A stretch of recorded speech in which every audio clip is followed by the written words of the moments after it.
OK, so that's what the Hull boss has to say ahead of this one. And when we were looking ahead to this a little bit earlier on during our previous games coverage, we spoke, Perry Groves and Joe Shannon, about the surprise package that Hull are, because they only survived really on the last day of last season. It was only goal difference, in fact, that kept them up last season as well. And yet, to think a draw today puts them back into the playoff picture in the sense that they move into the top six. Yeah, very much so, Nat, and we just had House of Pain and Jump Around, so the manager, Zakirovic, will hope that obviously they'll create a House of Pain here and jump all over Southampton, and that's what they've been doing away from home. Since October, they've taken 16 points away, and only Coventry have won more in that time with 18, so you know full well that they give you a difficult proposition when they come to the away grounds. Be interested to see if they do go after Southampton, though, because they like to press, but obviously I mentioned before, Southampton like to, keep possession. So they say in boxing matches, different styles make great fights. We could have this here today. I think when you look at the improvement of Hull City, Natalie, and I don't know whether Perry agrees, but the key thing for me is they're scoring far, far more goals. They only managed 44 league goals last season, the fewest in the Championship. They've already scored 40 this time around. And you look at the team today, yes, of course, we know there are several senior players who are out injured, but Ollie McBurney starts. He's really made a difference for me. And Kyle Joseph can chip in with the odd goal or two as well. Joe Gelhardt will be back. He's the joint top scorer with McBurney. They've both scored 10 times so far this season. So what I think Jakirovic has done really well is he has added goal scorers to a team that really needed it.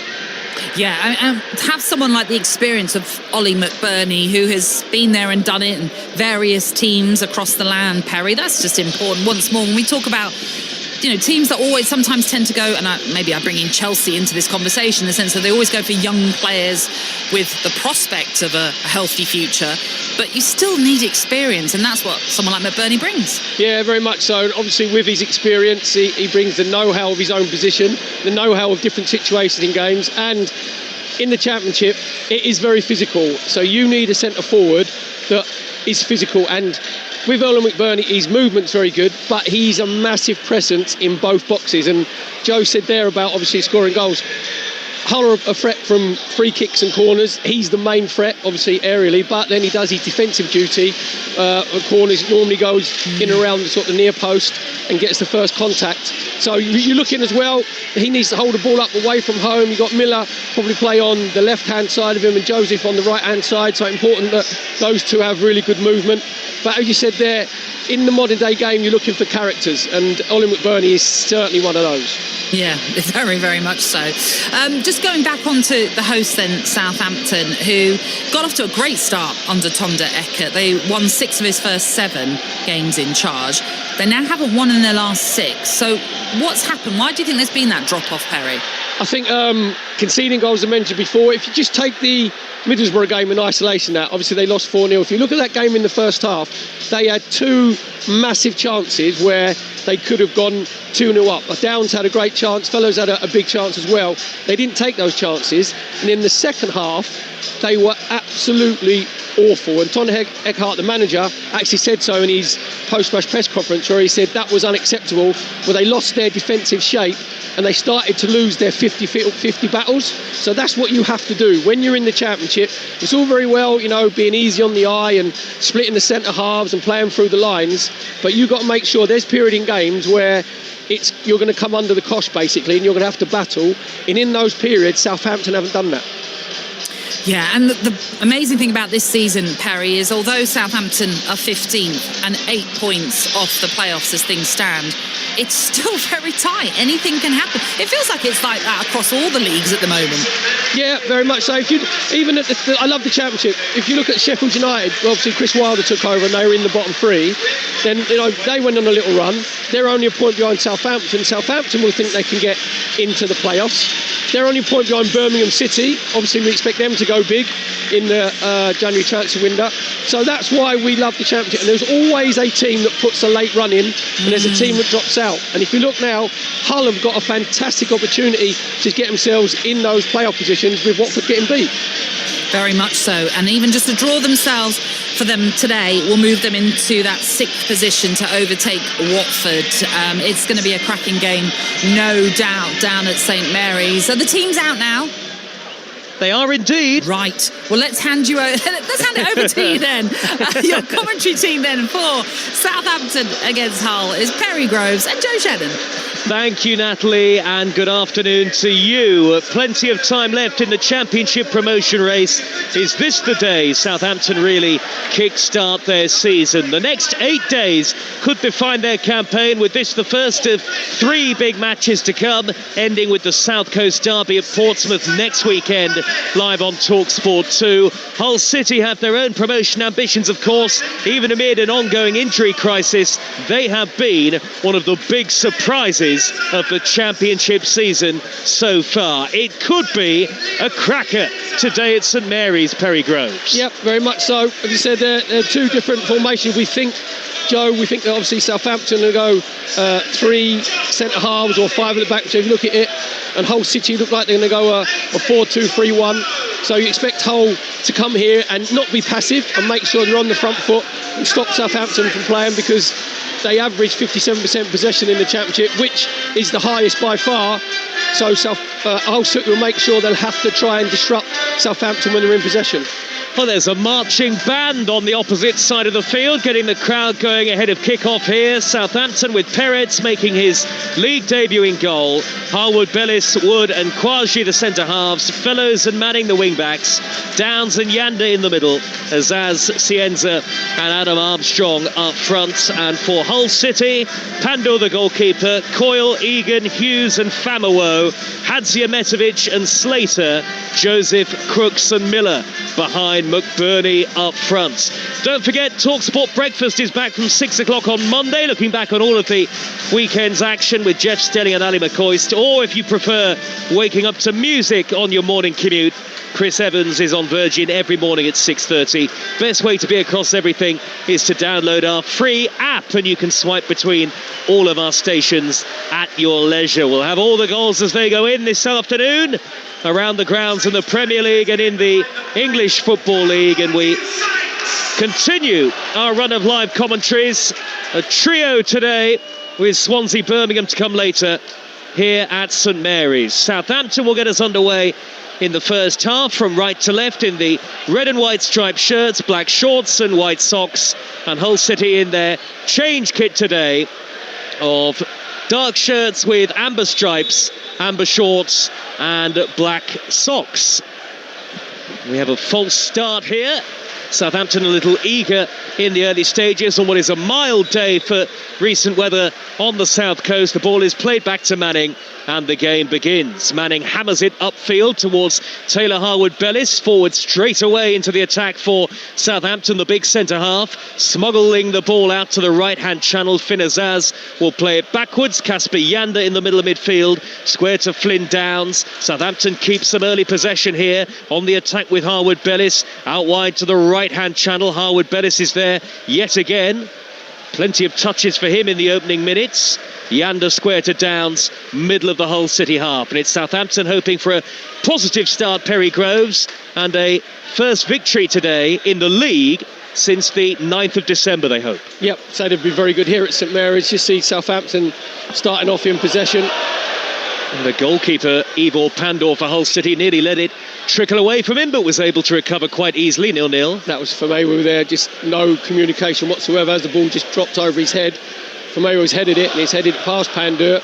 Said there was a little bit of nervousness from the Hull City fans, but not enough pace on the ball to take it past Pandor.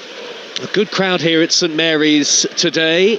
It is probably 80% full, and about 1,000 Hull City supporters have made the long trip to the south coast from the East Riding of Yorkshire. The ball is with the Southampton goalkeeper Peretz, all in green. A league debut for him today, having played in the FA Cup victory at Doncaster Rovers last weekend. Peretz rolls the ball out to the edge of the box and hammers it upfield into the cloudy skies overhead. Adam Armstrong can't regain possession, drops neatly for Yanda though. Azaz over the halfway line looking for the overlapping run of the fullback Tom Fellows. It's cleared away by Miller dropping back for Hull City, and now in the centre circle, Crooks will loft it right down the middle, aiming at Joseph, and Harwood Bellis backpedaling a little uncertain there, manages to clip the ball out into the right wing back area. Fellows holds it up nicely, square to Downs, and Southampton, who are used to keeping possession under Tonda Eckert, keep the ball well in the early stages here. 2 minutes gone on Talksport 2, and it's Southampton 0, Hull City 0. Yeah, Fellows did really well over on that far right hand side, playing in the right wing back position, put on a bit of pressure by Miller, just made sure he used his body really well. I'm just looking, it's Peretz, obviously it's his full debut today, isn't it, Joe, for Southampton? Yes, league debut, yes. And that's the second time the ball's gone back to him, and he hasn't looked particularly comfortable with the ball at his feet. Because that time there, he's in the 6-yard box, got it stuck under his feet. That means he has to scoop it out, and then he just boots it out of play over on Southampton's right-hand side. Perry Groves, former Arsenal, Colchester and Southampton winger, with us here today. Don't say that too loudly here, Talksport 2. I've got my false nose and glasses on. I've come under the radar. You still remember the days of the Dell, Perry, as Wood shepherds the ball back to his goalkeeper Peretz. Wood, the tall and strong centre half at the middle of the back three for Southampton. He gets it back from Kouaji, has to turn away from Ollie McBurney. McBurney, always quite a languid looking figure, with his socks rolled all the way down to his ankles, and Southampton have possession again out in the middle of the field of play. Harwood Bellis drifting into a central area now. He's actually carried the ball probably 30 yards, knocks it back to Downs. No goals elsewhere in the 3 o'clock kickoff so far this afternoon. Azaz early ball for Armstrong in the area.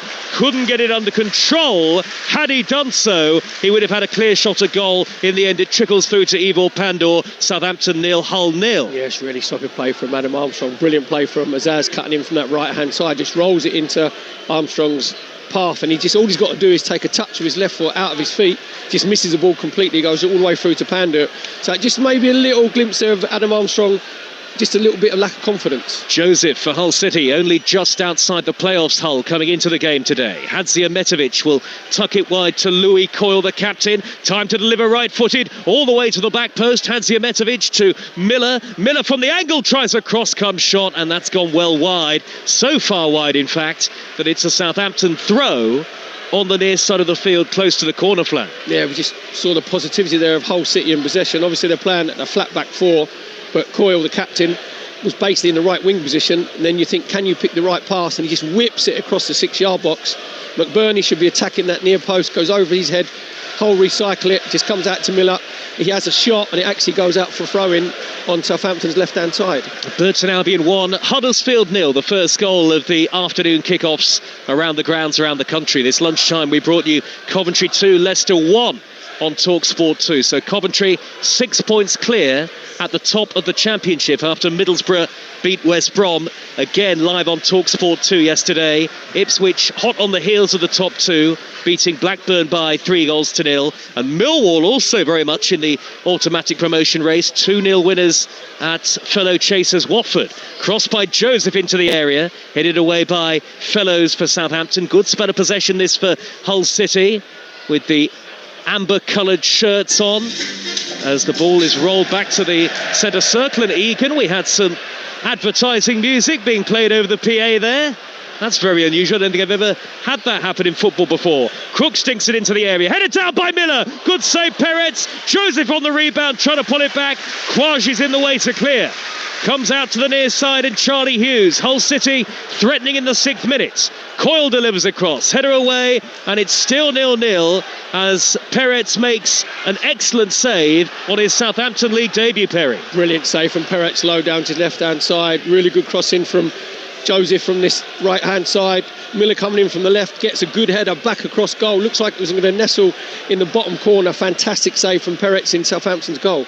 Miller in the left wing position on the far side of the field, and now an opportunity to play a 1-2 with Famowo. Goes infield in the end to Regan Slater. Ever dependable and a virtual ever present this season again, Slater.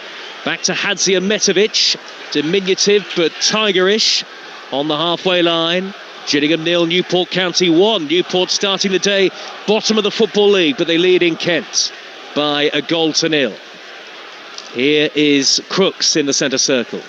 Carlisle lead at Solihull Moors at the top of the National League. Carlisle United going top as it stands. The leaders, York, don't play until later. Floated high for Hull towards Miller, and the back header by Fellows grasped by his goalkeeper. A bright start for Hull City and a bright opening to his league career in a Southampton shirt, you have to say, for goalkeeper Peretz. That was an excellent save. It was a brilliant save, low down to his left-hand side, moved his feet really well. So he started off a bit nervously with the ball at his feet, but when he was called into action, fantastic full-length save. Just looking at Hull City, Joe, when they get in forward position, especially in the wide areas, they don't hesitate to put the cross in. The cross goes in first time. That's exactly why Miller had his header. Good recent record away from home as well, Hull City, and they're in possession again on the left-hand side. Liam Miller, dead ball line to pull it back across, cleared away, hooked over his shoulder by Harwood Bellis. But it's all Hull City in the opening 7.5 minutes as Southampton now look to break over the halfway line. Long cross-field ball by Azaz is going to swirl straight out of play. It's a superb playing surface here at St Mary's. We are high at the back of the main stand, only a couple of rows from the very back. We are right behind the two head coaches, Tonda Eckert to the left, Sergei Yakirovich to the right-hand side in a very smart dark overcoat. And I have to say, conditions are perfect for football today, Perry Groves. Absolutely perfect. And just looking at Hull City when you're in possession, actually Joseph goes up and plays as a front two wing McBurney. Crooks has been given that licence just to drift around those two. Yander's lunged in to win it back for Southampton. 0-0 on Talksport 2. Fellows on the right with an in-swinging left-footed cross. Header away at the back post by Egan for Hull City. The former Sheffield United man given away by McBurney. Straight to Azaz. Tidied up by Slater in the middle of midfield for Hull. But he plays it straight to the feet of Flynn Downs, who races onto it. Looks for Cienza down the inside left. Good sliding challenge by Egan coming across. He thinks it should be a Hull City throw. In fact, it was Hughes with the challenge in the end, and the throw does indeed go Hull City's way in their right back position on this near side of the field. Yeah, it's really well timed from Hughes, because Cienza looked like he might be just getting in that inside left position. Great little ball from Flynn Downs, but Hughes just making sure, tracking the run, gets his sliding tackle in, gets a little nick off of Cienza and goes for throw for Hull. That's a lovely change kit that Hull are wearing today. The black shirts with the amber pinstripes. No, it's because you can see the white numbers clear on the back of the shirts. I'm not complaining. I'm not complaining. They are nice and clear, I have to say. Here is Quasi playing it back to his goalkeeper. I did West Ham QPR last week, and QPR they had the red numbers on the back of their blue hoot white shirts. And blue shirts. Exactly. Never easy for a commentator in that situation. Free kick to Southampton in the centre circle. Again, after a slightly nervy clearance forward by Peretz, the new goalkeeper, with the ball at his feet. He certainly has a pedigree. He's on loan from Bayern Munich. So no doubting the quality that he has. Here is Harwood Bellis for Southampton. Slide rule pass. Armstrong from the angle. It's hit Pandor and gone behind. Good save in the end by the goalkeeper. Spreading himself to deny Adam Armstrong. Lovely way to pass by Harwood Bellis through the middle. Armstrong denied. It's a corner. Brilliant play from Harwood Bellis. Just bringing the ball out from the back for Southampton. Fantastic weighted pass in that inside right position. Great run from Adam Armstrong from the centre to that right-hand side of the penalty box, and you just think he gets 1v1 with Pandor. Pandor comes out and does really well, actually, because he makes sure he doesn't commit himself. It's like a Starfish Peter Schmeichel type save. Corner for Southampton over on their right-hand side. Wrexham 0, Norwich 1. Norwich moving out of the Championship relegation zone and putting Portsmouth into it as it stands. Corner Southampton as the sun comes out here at St Mary's. 0-0. Delivered by Manning, left-footed and in-swinging. Harwood Bellis at the back post trying to nod it down. There was a double deflection off that. Egan is the man marking Harwood Bellis, and he got the final touch, did the Hull City defender, and it'll be another Southampton corner from the near side, their left as we look at it. Yeah, it's good delivery from Manning from that right-hand side with his left foot. Harwood Bellis just trying to get round the back of Egan. Egan defending it really well. Another corner of Southampton on the left-hand side. Cienza, the Brazilian, takes it. That's looping high to the back post. Goalkeeper punches away two-handed through a crowd. Pandor, Hull City's player of the year last season. And there's a Hull City man down in the penalty area. I think it's Kyle Joseph who's been caught. Referee goes across to stop the game. Sam Allison. We've got to make sure that it isn't a head injury. Thankfully Joseph is quickly to his feet. as the seagulls swoop around St Mary's. It wouldn't be the South Coast without them, Perry. Yeah, very much so. I think they might be lost. The sat-nav's gone on the seagulls. I think they need to reboot it a little bit. They're trapped in the Hull City goalmouth at the moment, aren't they, as Miller pokes the ball out of play, and it's a Southampton throw on the far side of the field. Fellows are back about 20 yards or so to Yander, and now on the halfway line, the tall, strident Kouaji, red boots on. Kouaji out to Manning, the left wing back. Tell us about the way that Fellows and Manning are bombing forward in the opening exchanges, Perry. Yep, but also just when it comes out to this left-hand side to Ryan Manning, obviously he wants to push forward left wing back position. Coyle just goes very, very tight, the Hull City captain. So they're not just sitting back, Hull City now, and being passive. We've sort of got the mid-court press on at the moment, which is being led by Crooks. Lincoln City lead at Luton Town by a goal to nil in League One. Lincoln looking to close the gap on the leaders Cardiff, who beat Bradford City 2-1 at Valley Parade in the big top of the table clash this lunchtime in that division. It also finished Wigan 0, Bolton Wanderers 1. It's Lincoln City's best start to a third tier campaign since 1951-52. It's extraordinary, isn't it? Lincoln City could be heading for the championship. Both Southampton and Hull want to get out of it. Forward ball by Manning, and it's come off the boot of Armstrong and spiralled through to Pandur. Tonda Eckert, thumbs up for the intent. Just a bit of frustration in the context of the execution, or lack of it in the end. Yeah, I think what Tonda Eckert, the Southampton manager, liked was Ryan Manning went right into the centre circle from his left wing back position, and he fired it into Adam Armstrong. And again, Adam Armstrong should be getting hold of the ball. There's no Hull City player around him, so he just looks, he's had that one chance which was saved by Pandur's legs, but he just looks a little bit tense at the moment, Adam Armstrong, when the ball's coming into him. They finished United 2, City 0 in the Manchester derby earlier today, live over on Talksport. Tonight on Talksport 2, we'll go from the South Coast to South Wales for Swansea against Birmingham City. That's a 5:30 kickoff on Talksport 2, your home of the EFL. Cienza with the gloves on, back to Downs on the halfway line, forward ball to Azaz, who turns away from Hughes. Hughes slipped there as Azaz wriggled away from him with ease. Square ball out to the right, Harwood Bellis looks for Fellows on the angle, Fellows to take on his man Miller, Fellows dribbles to the dead ball line, chips in the cross, lovely ball, Cienza heads it down, save, Azaz on the rebound, square, Yander denied, Yander again, and Azaz then rolls it wide into the side netting. Well, how are Southampton not in front? Well, when the ball's dropping down to Yander, initially he should be putting his foot right the way through it. He tries to side foot it, comes back to Azaz again, he tries to side foot it, puts it into side netting. Really good play from Southampton on their right hand side. Fellows just gone on the outside of Miller, great little dink to the far post. Cienza comes in, it's a good header initially, saved from Pandur. Then Southampton had 3 or 4 goes at it, and as I said before, they're just trying to be a little bit too clever. They've just got to put their foot through it and make sure they get a lot of purchase on the volley.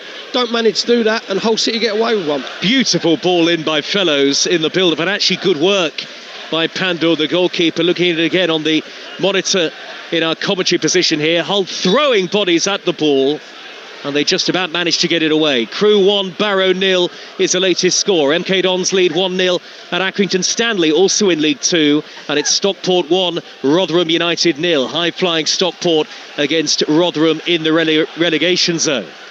Now the ball is on the halfway line for Southampton. The captain Armstrong out to the left-hand side now. Manning shuffles forward, a little uncertainty about the way that he dribbled forward there. Cienza cuts in field beyond Crooks. Square ball now to Harwood Bellis, to the area with a shot. Good save by Pandur. Diving away to his right to parry it away. The way the game is going, such an open start, you can't help but think that even 16 minutes in, the first goal is going to be coming soon. 0-0. Are we watching the NBA here, Joe? Because both teams, every time they're in possession, they look forward and try and score. And here comes Southampton again, 0-0 against Hull City. Manning from 35 yards takes a big deflection off Slater, and it trickles through into the gloves of Pandur again. Well, he's one of the best goalkeepers in the Championship for my money, Ivor Pandur, Perry, and he's been worked very hard in these early stages. Well, he's made 3 big saves already that time. Actually, I think he could have parried the ball away from the danger a little bit better. Good shot from Harwood Bellis. And again, that's the feature of Southampton's play, Joe. When they're in possession, Harwood Bellis is virtually playing as a midfield player. So there's nobody tracking his run. this time from 25 yards decided to take his chances. A really good strike from Howard Bellis, put his foot and laces through the ball.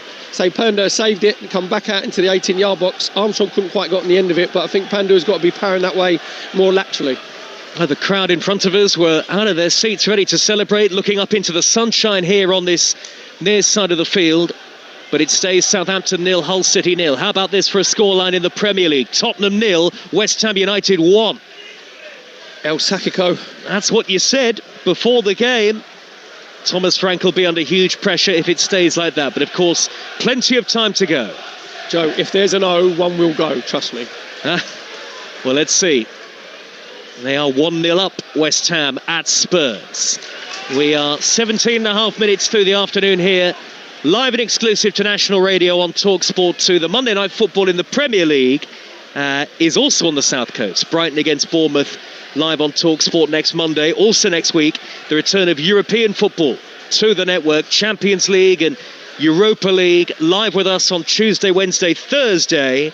Got the Carabao Cup semi-final second legs this month.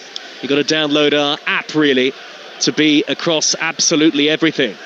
Joseph for Hull can't get through against Kouaji down the middle here for Southampton. Kouaji will see it all the way back to his goalkeeper again. Well, it could be any score. It could be 2-2 the way that this game has started. It could be even more than that. Well, if you have a look at the home team manager, obviously Tonda Eckhart, and Southampton very good at St Mary's under Tonda Eckhart. You can tell why, because we've only played 17 minutes. Southampton already had 7 shots, 3 of those have been on target. Kasper Yander has knocked the ball out of play. It'll be a goal kick to Hull City away to the left-hand side. Hull playing from left to right in the first half, and Southampton from right to left towards the chapel end, which is close to where the away supporters are housed. About 1,000 Hull City fans have made the trip today. Good to see. Plenty of them in club colours, the black and amber. Here is Pandur for Hull, smashing it upfield, the goalkeeper. Crewe 2, Barrow 0 now. And Northampton Town 0, Wycombe Wanderers 1 is the latest score in League One this afternoon. Wycombe chasing the playoffs under Michael Duff. Kouaji ready to take a throw for Southampton on the near side. The young German making his 11th league start for Southampton this afternoon. Kouaji will hurl it all the way back to his goalkeeper. Peretz takes a touch, nervy with the ball at his feet so far, but it's a simple ball to Harwood Bellis, forward and square from Wood to Kouaji. Kouaji forward 10 yards to Manning, risky ball backwards, intercepted. McBurney is in, back to Joseph, who smashes it into the top corner. What a nightmare that was for Southampton. Reminiscent of their bad old days in the Premier League, trying to play out from the back, and Hull City chasing the playoffs take full advantage. Unselfish McBurney laid it back to Carl Joseph, unerring finish to whip it into the top corner, and Southampton will not want to look back on that goal. It is Southampton 0, Hull City 1. Well, what's the definition of insanity? Doing the same thing over and over again and expecting a different result. Shocking play from Manning as the ball's rolled out to him, tries to play it back to Kouaji, misses Kouaji completely, comes to McBurney. McBurney looks like he's missed his chance. The ball gets stuck underneath his feet. He's trying to get his shot away. To be fair, just shows a lot of composure, because as Peretz comes out, he just rolls it back to Joseph. And then you're thinking, can you have that composure? Can you steady yourself? Exactly what Joseph does. Comes to him with his left foot. He just bends it with pace high into the top right-hand corner of Peretz's net. No chance whatsoever for the goalkeeper. Shocking play from Manning. Hull City go 1-0 up here at St Mary's against the run of play. Well, are they all involved to some extent there, Perry? I mean, what, if any, blame do you put on the goalkeeper, perhaps, on Kouaji? Or is it just Manning's error in that instance? Well, it's Manning's error because he's missed Kouaji completely. He's tried to roll it back to him. He could be getting himself turned, have a bit more awareness. Then Kouaji has a massive panic up. Obviously, then it goes to McBurney. And then McBurney thinks he's got a great chance of scoring, and he actually steadies himself, say gets the ball from out underneath his feet and rolls it back to Joseph. And he made that look very easy, Joseph. I've started there as I go, Joseph. And he took the chance expertly with the instep of his left foot. Well, it's 1-0 to Hull City. Great finish, but a mess of a goal, really, in the build-up. Southampton gave it away, and it really was reminiscent of those days under Russell Martin last season, wasn't it? the way that Southampton tried to play out of defence. So now there are boos from the home fans as they're slow to get the ball forward from that defensive third. 1-0 to Hull City, who are really cementing their place in the Championship playoffs at the moment. Cienza is fouled, free kick to Southampton, just over the halfway line. And with the resilience that Hull City have got, Sergei Yakirovic's team, the last thing you want to do, Perry Groves, is give them a lead to hang on to. Yeah, well, Yakirovic would be delighted. I said when Hull were out of possession, they haven't, sat really deep. They've made sure that they've put on the press. They did exactly that when the ball came to Ryan Manning. Obviously, it's Coyle normally on this right-hand side, the Hull City captain, who plays that little bit further up the pitch to put him under pressure, and they've reaped their rewards. That's just the second goal of the day in the 3 o'clock kickoffs in the Championship. The other, Wrexham 0, Norwich 1. Everything else is still 0-0. After you heard Coventry 2, Leicester 1 earlier on Talksport 2. Coventry 6 points clear again at the top. Ipswich 3, Blackburn 0, and Watford 0, Millwall 2.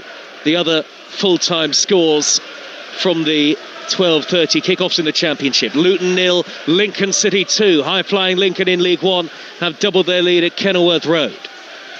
1-0 to Hull City here, midway through the first half at St Mary's. An entertaining first half, but Southampton only have themselves to blame for the way they conceded the only goal of the game so far. Famewo, the former Sheffield Wednesday player, with an early ball into the area for Hull. It's looping, it's high, and it's gathered by Perez. All alone, the goalkeeper, inside his 6-yard box.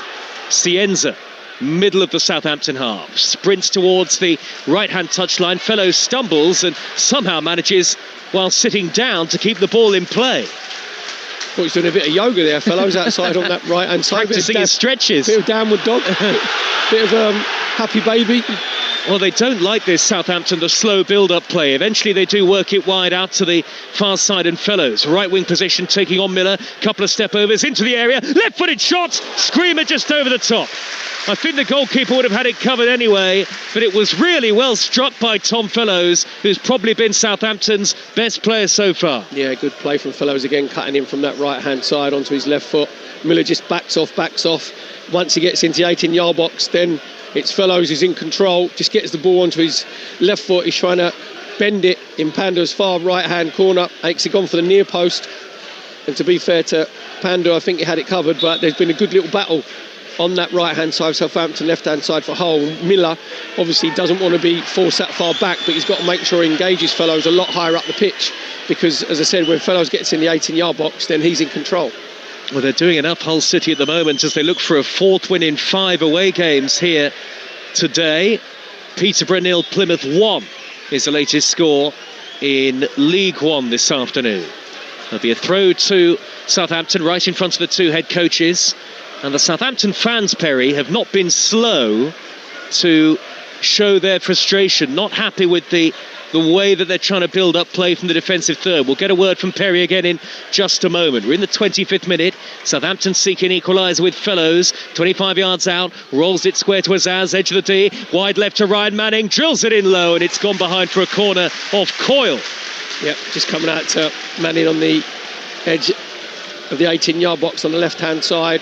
Just trying to get it and whip it in between the 6-yard box and the penalty spot. To be fair to Coyle, comes and gets good blocking. Just talking about Southampton fans, they've got to just calm themselves down a bit, because Southampton haven't been shocking in this open 25 minutes. They've had 3 good chances, which Pando saved really well.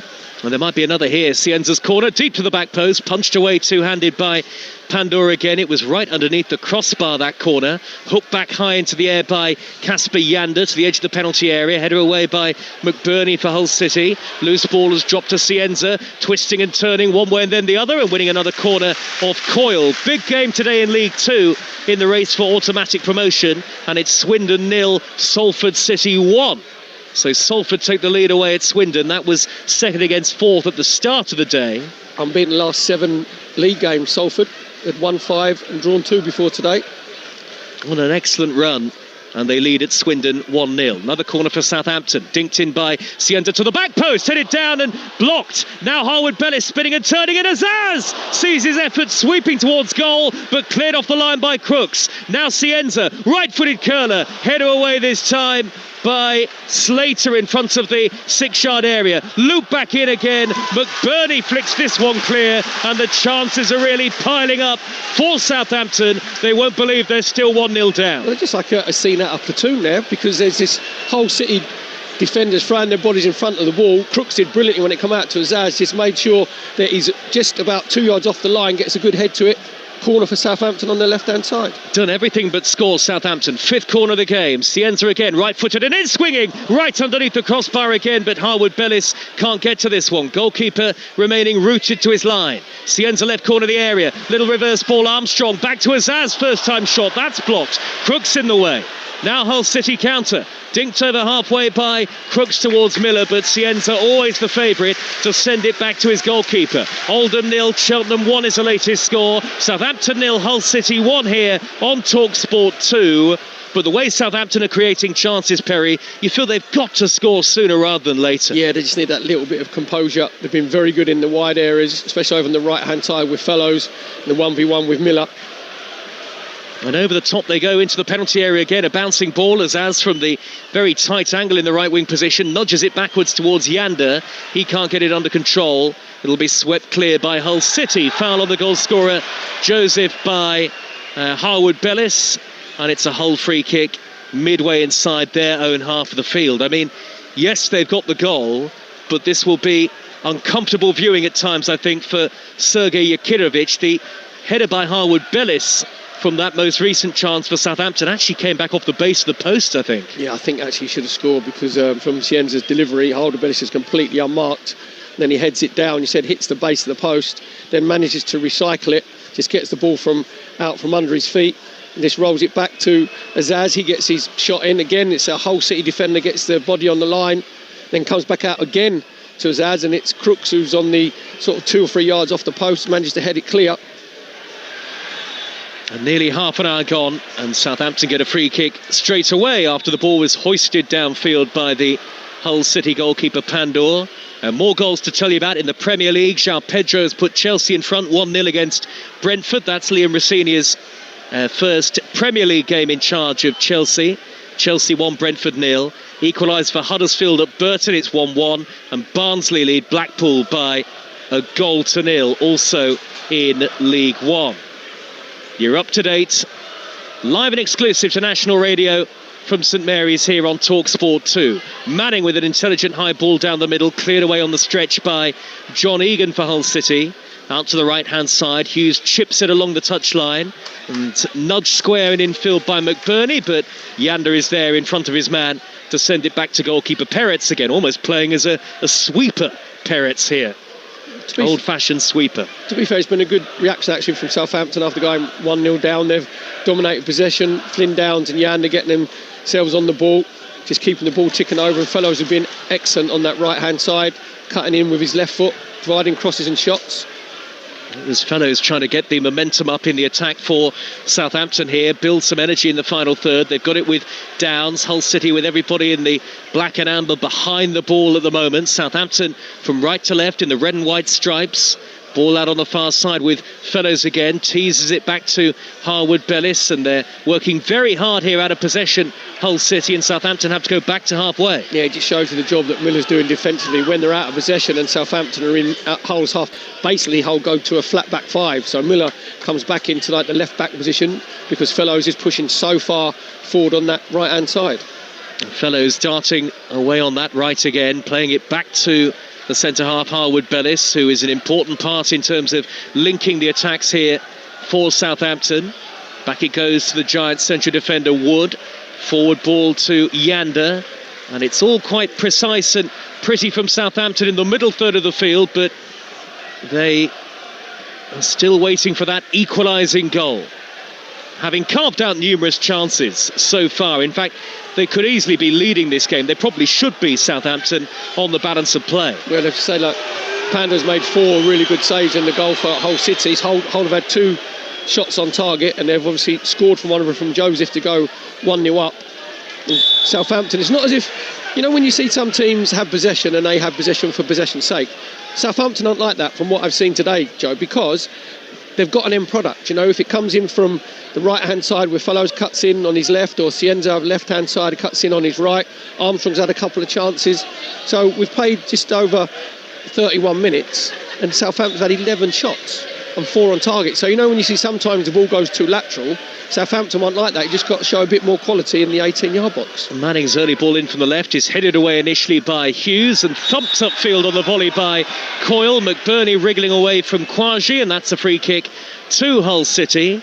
Fleetwood 0, Cambridge 1. Gillingham with an equaliser against bottom of the table Newport in League 2. Sunderland 0, Crystal Palace 1.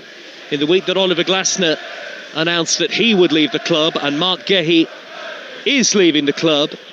Crystal Palace responding by leading at Sunderland, who are yet to lose at home in the Premier League so far this season. And Swindon 0, Salford City 2. We mentioned that great run that Salford City are on.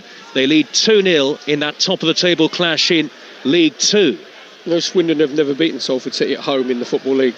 Here is Hadzimetovic for Hull City, racing forward to the edge of the box, nudges it wide left. Liam Miller's in possession, cuts it back into the path of Slater, takes one touch, finds Crooks, edge of the D, low shot, that's blocked by Wood.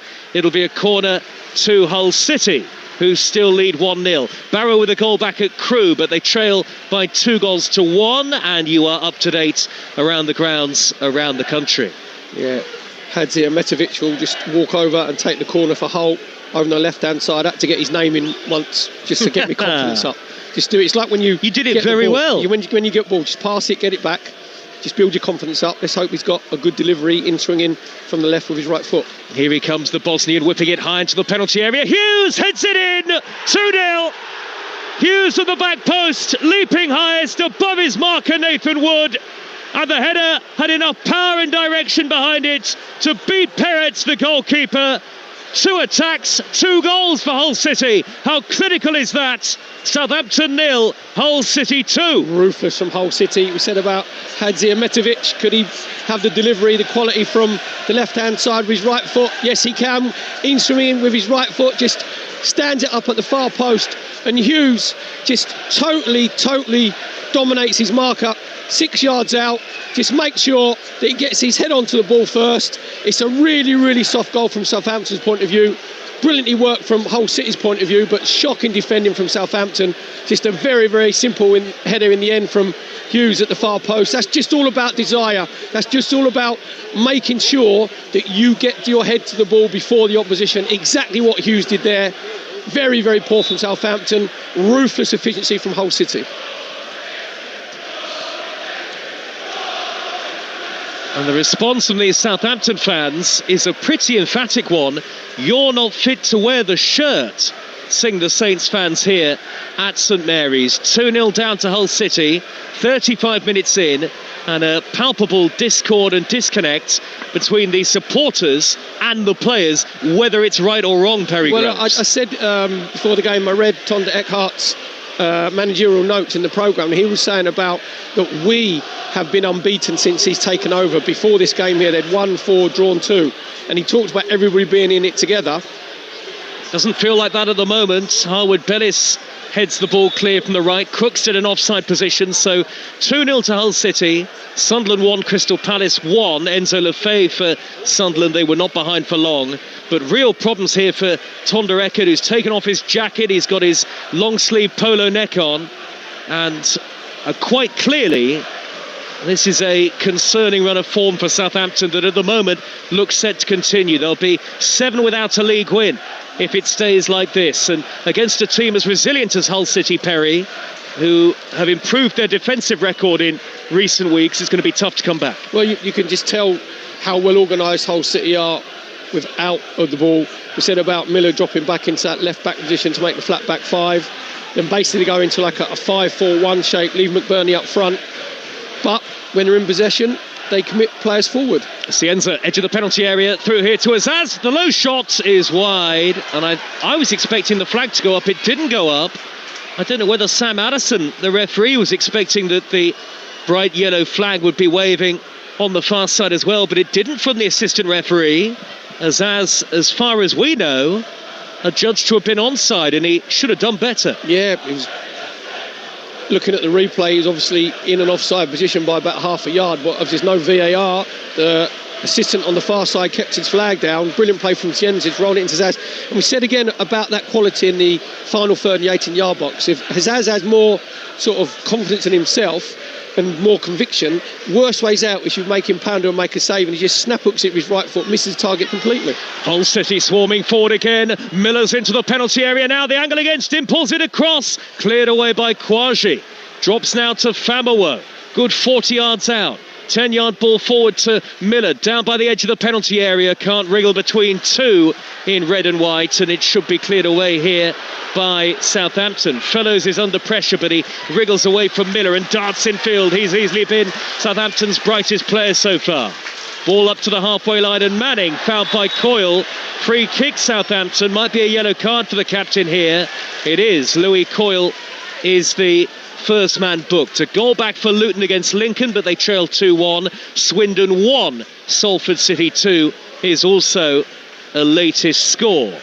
Free kick on the halfway line, and Northampton 1, Wickham 1. Equaliser for Northampton in League One, and Southampton take the free kick just short to Downs, who is standing over the ball on the almost on the centre spot. It's Southampton 0, Hull City 2. 38 minutes in, and here's Perry Groves. Yep, we just again see Hull City when they're out of possession. It's like a mid-press, so Crooks just made sure he goes and engages Downs.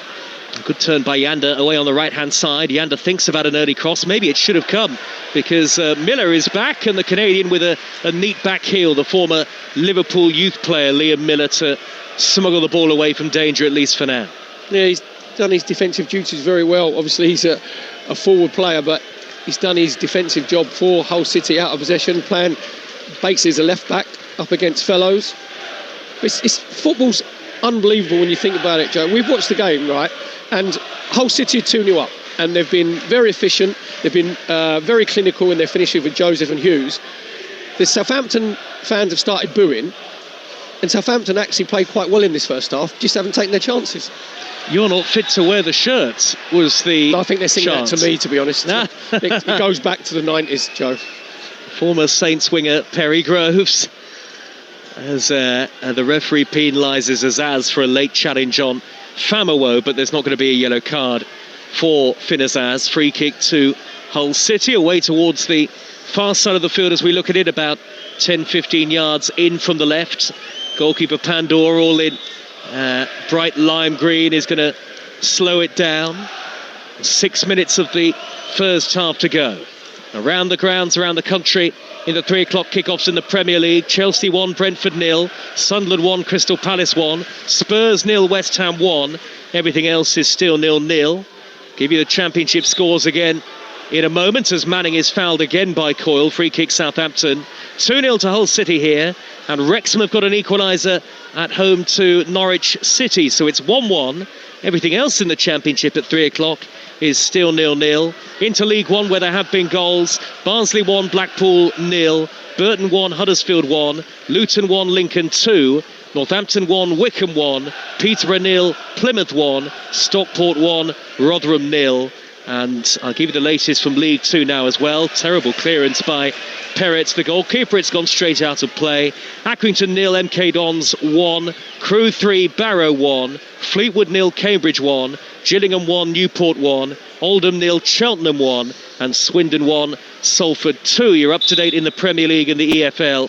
Everything else is 0-0. Crewe have got a third against Barrow. Crewe 3, Barrow 1. Southampton back to Perrett. 5 minutes of the first half remaining. I tell you what, Perry, I am intrigued to hear, as the stormy looking clouds are gathering overhead at St Mary's, what the reaction is going to be from the home fans at half time. You know what it's going to be, Joe. I think you know what's coming. If Southampton need to nick themselves a goal, just to change the energy in the stadium, because say the storm clouds are hovering over St Mary's.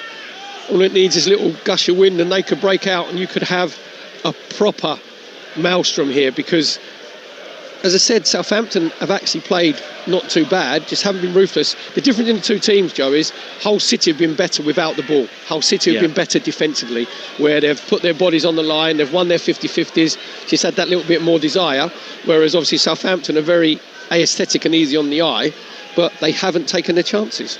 Very well organised Hull City so far today, and sitting off Southampton when Saints had possession. Hull with all 11 back behind the ball at the moment, as if to illustrate the point. This is Talksport 2 in the 42nd minute. Anxiety and urgency from the Southampton fans for their team to get the ball forward here late in the first half. 2-0 down. Manning's angled pass to the near side to left. The number 13, Cienza, with the quick feet, the Brazilian. Scampers in field. Little ball back by Downs to Wood. Everybody inside the Hull City half bar the Southampton goalkeeper Peretz. Now it's with Cienza again. Back to goal. Still midway into the Hull half. Wide right, Harwood, Belisoni cross. Chested down by Azaz. Angle shot is wide. And in fact, it's going to be so far wide in the end that it goes out of play for a Hull City throw. It was almost a cross-come shot in the end, because he nearly found Adam Armstrong in the middle. Whether that was deliberate or not, I don't know. Yeah, I think it was a cross, to be fair. Great play from Harwood Bellis, just fizz it into Finn Azaz. Really good first touch on his chest, just gets it out of his feet and then swivels his right foot, and he's just helping it across on the half volley. And what you're hoping is Adam Armstrong is in the middle of the 6-yard box and he gets a little tap in. Again, I think because, as Natalie said before the game, he hasn't scored for 6 games, Adam Armstrong. You can tell that he's overthinking stuff, that he's not just playing freely, because if he's in good scoring form, he just gets himself in the middle of that 6-yard box and is up just tapping it home. A surprise equaliser for Rotherham away at Stockport County in League One. It's 1-1. Here is Fellows on the attack for Southampton again. Again, Hull camped inside their own half of the field, but they have a 2-0 lead. And the next clear message, I'm sure, from Sergei Yakirovich, the head coach, is get to half-time at 2-0. Yep, very much so. So they're very well structured. When they're out of position, Fameru comes in and basically plays as the third centre-half. Miller just drops into that left wing-back position. You've got Coyle obviously having his battle with Cienza on Hull's right-hand side, Southampton's left. And at the moment, Hull don't have to come out of their shape. You know, they're just saying, right, you're going to have to break us down. They know they've got a minute and a half to get through to half-time to go in 2-0 up. So the last thing Hull want to do is give Southampton a leg up. Southampton have got to find that ingenuity and refinement in their play in the final third. 2-0 down. Southampton at home. Very cloudy grey skies gathered above now, and it's got much darker at St Mary's all of a sudden. The mood is turning against the home team.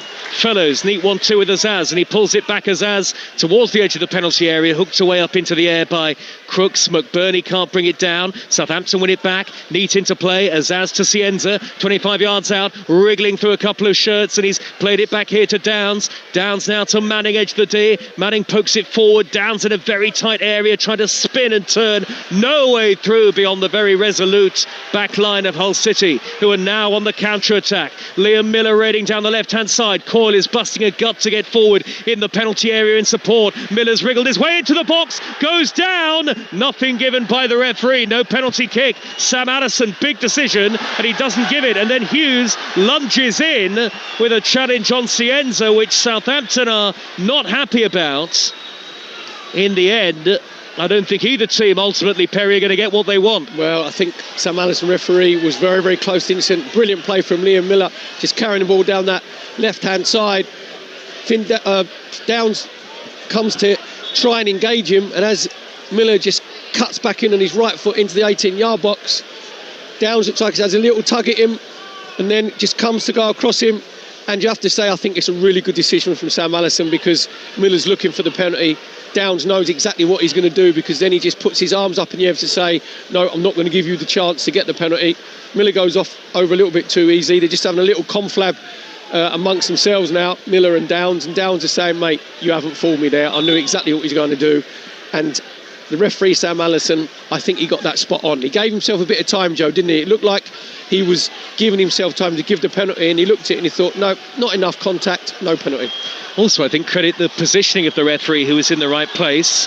Is Hughes going to be punished for that challenge on Cienza, though? He's been called over by the referee. Liverpool 1, Burnley 0 in the Premier League. Florian Wirtz has scored for Liverpool at Anfield. It's a yellow card for the goal scorer Charlie Hughes. Oldham 1, Cheltenham 1, equalised for Oldham right on half-time. Natalie will confirm all the half-time scores for you once we're done with the first period here at St Mary's. How much added time will there be? Well, we're already a minute into it. I don't think we've had confirmation of half-time yet. I don't get players. I'm just looking at Hughes has won the ball initially and then gone through on purpose on his follow-through. He's studded up, he's caught Cienza, and he knows that he's going through to make contact with the player, and he's caught Cienza on the top of the knee. Then he goes over to him and says, sorry. If I was Cienza, I'd be going, mate, you can do one. You've actually meant to do it. So don't come and say, give me your hollow sort of apology, because that was a really, really sly, nasty tackle there from Hughes. He knew exactly what he was doing, and quite rightly, Sam Allison, the referee, has given him a yellow card. And Cienza's going across to the assistant, who is in a great position to see it, and pointing to the mark, the bruise on his leg, on his thigh. Just a yellow card, though, for Charlie Hughes. Southampton 0, Hull City 2. 3 added minutes, by the way. Was Charlie Hughes in the Pomo position? Was that the position with maximum opportunity? Well, that's one for the 80s. Forward by Manning. High hoisted ball down the middle for Southampton. Climbing is Harwood Bellis with his back to goal is Downs. Plucks it out of the air neatly. He's sandwiched in between two black and amber shirts. One of the players involved is McBurney, who will smuggle it clear upfield. Only as far as Yander, 30 yards out, poking it down the middle towards Wood. Wood steers it wide right. Fellows, can he beat Famawo to it? Got the pace to do so, but the last touch off the Southampton man. That'll be a goal kick nearly a minute through the 3 added at the end of the first half. Leighton Orient lead Reading right on half-time in League One, and some applause for Cienza. Ripple of applause as he comes back on. We know what the crowd reaction is going to be, Perry, at half-time. We're expecting loud boos, but how has the Southampton performance actually been? It's actually been okay. So they haven't stunk the place out. So in that first 70 minutes, Panda made 3 really good saves. You know, they were on the front foot. They passed the ball nice and quickly. But you can tell why they lost 4-0 against Middlesbrough in their last away game, because in the second half, their defence and their defensive play was shocking. Is exactly what's happened here today, where individual mistake from Manning, giving the ball away to McBurney, who lays it off to Joseph and curls it into the top right-hand corner. And then Hughes, the Hull City centre-half, just completely bullies 2 Southampton players on the far post from Hadzia Metovic's corner. 2 for 2. You're doing well. There'll be a hat-trick opportunity, I'm sure, I'll Perry. leave it to the second half. See if I can be clinical. 2-0 to Hull City. And I make it with 2 added minutes through the 3 that were announced. There was quite a long stoppage after Cienza went down, a couple of minutes or so. So officially 49 minutes played in the first half. I make it we've got 1 more to go. Long ball thundered downfield by Peretz, the Southampton goalkeeper, headed back into the Hull penalty area by Kouaji, and Azaz flicks the ball towards the edge of the D. Sliding to clear it away on the volley is Regan Slater. Southampton go long again. It's a bouncing ball. Coyle going away from goal is a cross to shepherd it behind, and indeed Cienza was offside anyway. So it's a free kick to Hull City as Luton equalised against Lincoln in League One. Luton 2, Lincoln 2. Luton have come from 2-0 down. Perry. Well, Louis Coyle, the Hull City captain, he's got his water polo cap on, and actually had a sort of a flailing left arm there like he was doing the butterfly, because as Cienza is trying to get the ball, he's shepherded out, and I don't know whether he did catch Cienza, but Cienza saying he's caught him in the nose. He's got to be very careful, Louis Coyle, because obviously he's already been booked by Sam Allison, the referee. So just got to make sure, keep your hands down. And a chorus of boos, as we expected at St Mary's, greets the half-time whistle. This does not feel a very happy place to be, though it's not as though Southampton have struggled to create chances. They haven't taken them, and at the other end they've defended poorly on 2 occasions, and that has allowed Hull City into the playoffs as it stands to take full advantage here. Live on Talksport 2. Joseph with the opening goal after Southampton made a real mess out of trying to play through the defensive third. Charlie Hughes with a free header from a corner with the second. Southampton have created numerous opportunities. Armstrong, Yander, Azaz, Harwood, Bellis, perhaps all could, maybe should have scored. But the most important statistic at half-time, and a telling one so far for Tonda Eckert, is that his team trail at the break. Southampton 0, Hull City 2. Joe, thank you very much. And that is a result that currently moves Hull into 6th place, so into the playoff positions. Let's look back on that first half then with Perry Groves. And Perry, you know, you look at the stats and you think, well, crikey, Southampton have had loads of shots in the game, yet they're trailing by 2-0. What's gone wrong for the home team? That's why we love football. There is no is there? Obviously, there's no logic at all, because Southampton have actually played quite well. And I know, obviously, there was boos, you know, from the Southampton fans when they went 2-0 down. But if you take away the 2 goals, which is the most important thing in football, as a home performance for Southampton, it's been okay. But the difference in the two teams is when they're without the ball.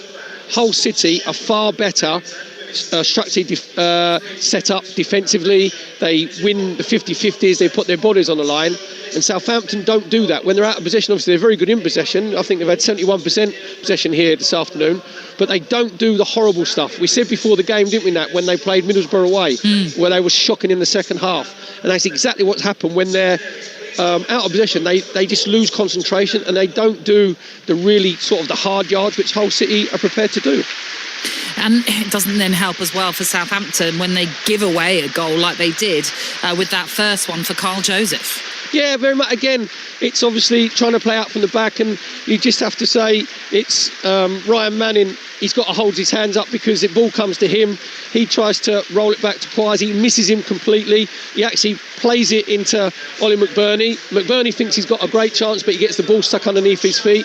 Peretz does well. He doesn't commit himself, but McBurney just shows that little bit of quality, that little bit of class, where he just rolls it back to Carl Joseph.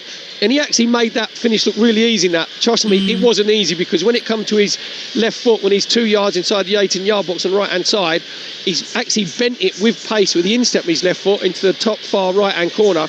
It was a brilliant finish from Carl Joseph, you know, brilliant technicality from him, but just shocking play from Southampton, especially Ryan Manning. And then obviously their second goal comes off the back of a set piece, so there'll be issues there, I'm sure, for Tonda Eckert to discuss, really, by the fact that they couldn't defend a set piece. Obviously the next goal is the most important one, as we always say, but for Hull, you'd imagine if they score another, it'll be signed, sealed and delivered, but for Southampton it'll be a way back in.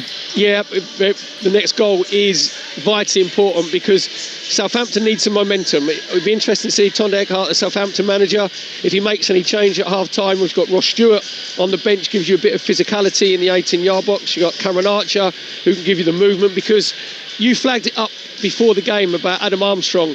He is lacking confidence now. You know, you said he hadn't scored for 6 games, and you can tell that he's tense. You know, he had one chance in the first half where the ball came to him and he should be dinking it over Panda, and he just gets his shot away and Panda saves it with his legs.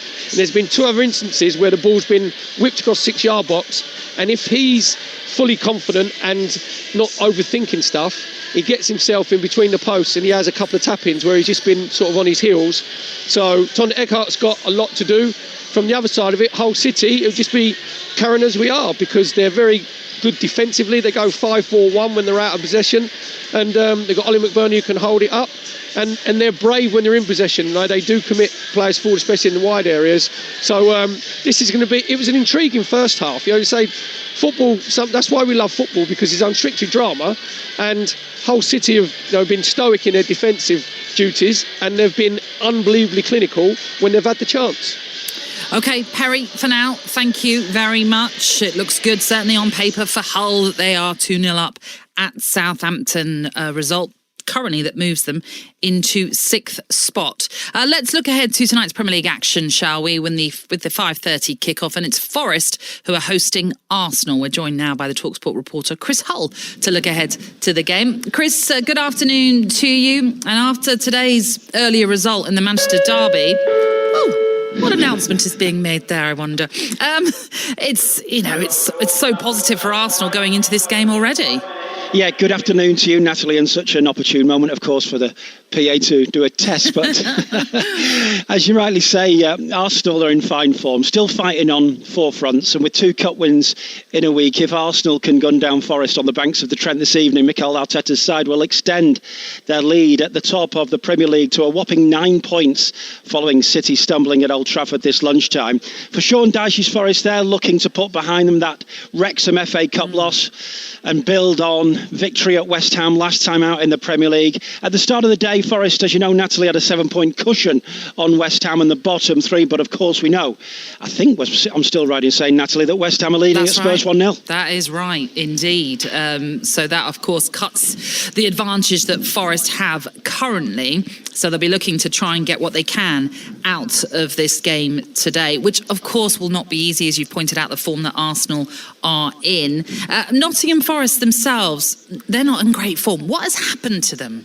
No, they're not in great form, and obviously last weekend's reverse against Wrexham in the FA Cup was a real blow, because I'm sure that Sean Dyche would have loved a cup run alongside trying to get Forest safe. But this is going to be a tremendous atmosphere. It always is at the City Ground. It always conjures great memories when you come here to the City Ground, pulling into the car park, and memories of Brian Clough and those wonderful eras in the late 70s and early 80s. But Sean Dyche has a big job still on, as we say, 7 points at the start of the day, and if they could just get a point here today, they'd be absolutely thrilled. But of course, it's mostly about Arsenal today. They have the opportunity to tighten their grip on the Premier League title race and extend their unbeaten run to 7 matches. Indeed. Well, enjoy it, Chris. Thank you very much. Thanks, Natalie. A reminder, we'll have updates then on Forest against Arsenal during the game day phone-in on Talksport. That's from 5:30, and you can get your calls in already, if you so wish, to Jamie O'Hara and Jason Cundy on 03717 223344 to have your say on all of today's action. But of course, we will bringing you second half commentary shortly from our game between Southampton and Hull. But just to let you know, the latest episode of How to Win the World Cup is now available. Matt Ford and Alex Brooker speak to the French World Cup winner Emmanuel Petit about his experience of winning the tournament back in 1998 and his recent difficulty trying to travel with his replica trophy. When I passed, the control at Eurostar in Paris, I put my bag, with a trophy, around towers like this, just for nothing, And the security guys, he came to me and said, "Listen, we have a look on your bag?" I said, "Yes. What's the matter?" I said, "There's something in your bag that we have to get a look at it." I said, "Okay, you can have a look on it, but you can't touch it." Yeah, they say, "Why?" "Because there's a protocol, surrounding the World Cup trophy. Only the World Cup winners and presidents of our country can touch it. So you may have a look on it, but you cannot touch it." That is How to Win the World Cup. You can get that wherever you get your podcasts. Okay, coming up shortly, second half from St Mary's, where Hull lead Southampton by 2-0. Talksport 2, official broadcast partner of the Premier League. Talksport 2 is your dynamic destination for all the latest sporting action, featuring live commentary of all the biggest events, including football, PGA golf, horse racing, Premiership rugby, cricket, boxing, and all the big-hitting drama of the NFL. Touchdown! Plus, Talksport 2's official betting partner, William Hill, is always on hand with the insight and in-depth analysis you need. Talksport 2 with official betting partner, William Hill. 18+, gambleaware.org. Claim approved. Direct Line's ready to send my new laptop within 2 hours. That's how it's done. Imagine if everything was that easy. Like teaching little Johnny to play his recorder. Oh my. Oh, he's a musical genius. Direct Line. That's how it's done. Theft and accidental loss claims up to £3,000. Cover limits apply. Personal possessions cover needed for items outside the home. Something unexpected has arrived in Happy Meal. Teenage Mutant Ninja Turtles and Hello Kitty and friends are teaming up for the ultimate collab. Joining your little ones on a fun-fueled adventure. Some fun, some food, it's all inside this Happy Meal. Until the 2nd of February, from 11 a.m. Includes one pre-selected book or toy, while stocks last. Get sorted with full fibre deals from EE with the UK's best broadband technology. Really? Oh yeah, with non-stop browsing, gaming, and working made better with full fibre 150 and our most powerful Wi-Fi 7 technology is standard. But I'm on another contract. you're covered. We're the only major provider who'll give you up to £300 to switch. That's a good start to the year. Offer ends 29th of January. Up to £300 credited to your EE account. Verify at ee.co.uk/claims. New customer, 62% UK availability. Terms apply. mymotorworld.com. Flat battery, blown bulb, wipers past their best. Don't worry, you can fit it yourself at home. With big brands and low prices, starting from just £1.99 for wipers, $4.99 for bulbs, and batteries from just $39.99. Those life journeys don't need to cost the earth. Don't wait for a flat start. Power up, brighten up, clear up with mymotorworld.com. Delivery from just £3.95. mymotorworld.com.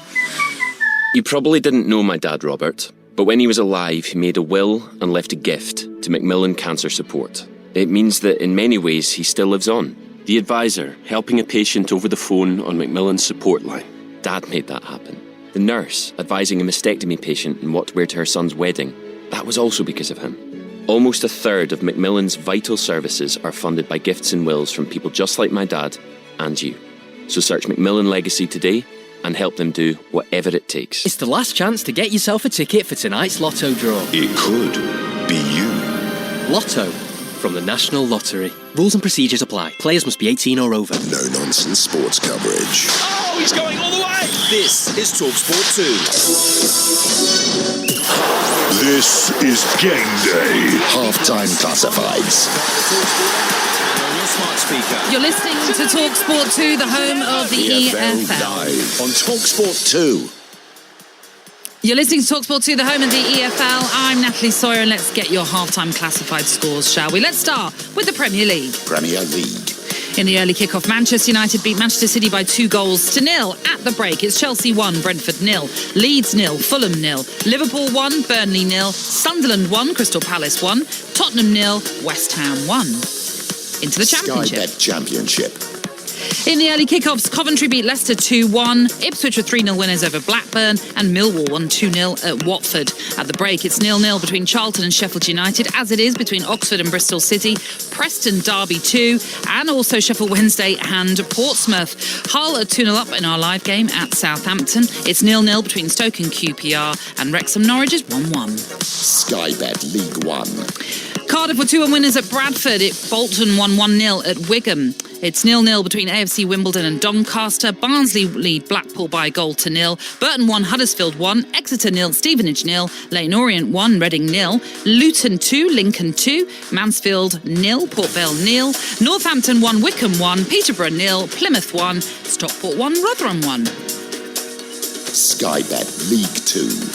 And very quickly, Chesterfield Bromley was goalless. Walsall 3-1 up at Tranmere was the final score. At the break, it's 2-0 at MK Dons lead at Accrington. It's 0-0 between Bristol Rovers and Colchester. That's the same for Crawley Notts County. Crewe lead 3-1 at home to Barrow. Cambridge are 1-0 up at Fleetwood. It's 1-1 between Gillingham and Newport. No goals between Grimsby and Barnet. Oldham 1, Cheltenham 1, Shrewsbury 0, Harrogate 0, Salford lead 2-1 at Swindon. Right, let's get you back to the second half of our game at St Mary's, where, of course, Hull lead Southampton by 2-0. Let's hand you back to Perry Groves and Joe Shannon. Well done, Natalie, with time to spare as well. I'm delighted to say we are ready to go for the second half here at St Mary's. A change for either team ahead of the second half. There's a change for Hull City. Cathal McCarthy, an Irish defender, has taken to the field, and Southampton have made a half-time substitution as well. Elias Yellett has come on in place of Kouaji, the centre-half. So it looks like Southampton have changed their shape, and perhaps Hull City have done as well. It depends upon whether they're going to play with a wing back or perhaps with the four that they began the game with. They're 2-0 up, that's for sure, Hull City, and they have possession now on the near side of the field with Hughes. I'll give you the two teams in full in just a moment. Out on the left-hand side is Regan Slater, and that's a deep cross into the penalty area by Miller, and that swirls away and behind for a goal kick. So 2-0 to Hull City, and the change at half-time for Hull was McCarthy for Famewo, Looks like Hughes has gone to left back. Yellett for Kouaji for Southampton. They've gone to a 4. Lots of spectators still retaking their seats here early in the second half at St Mary's, with the floodlights on now and the sun starting to set away to the left-hand side.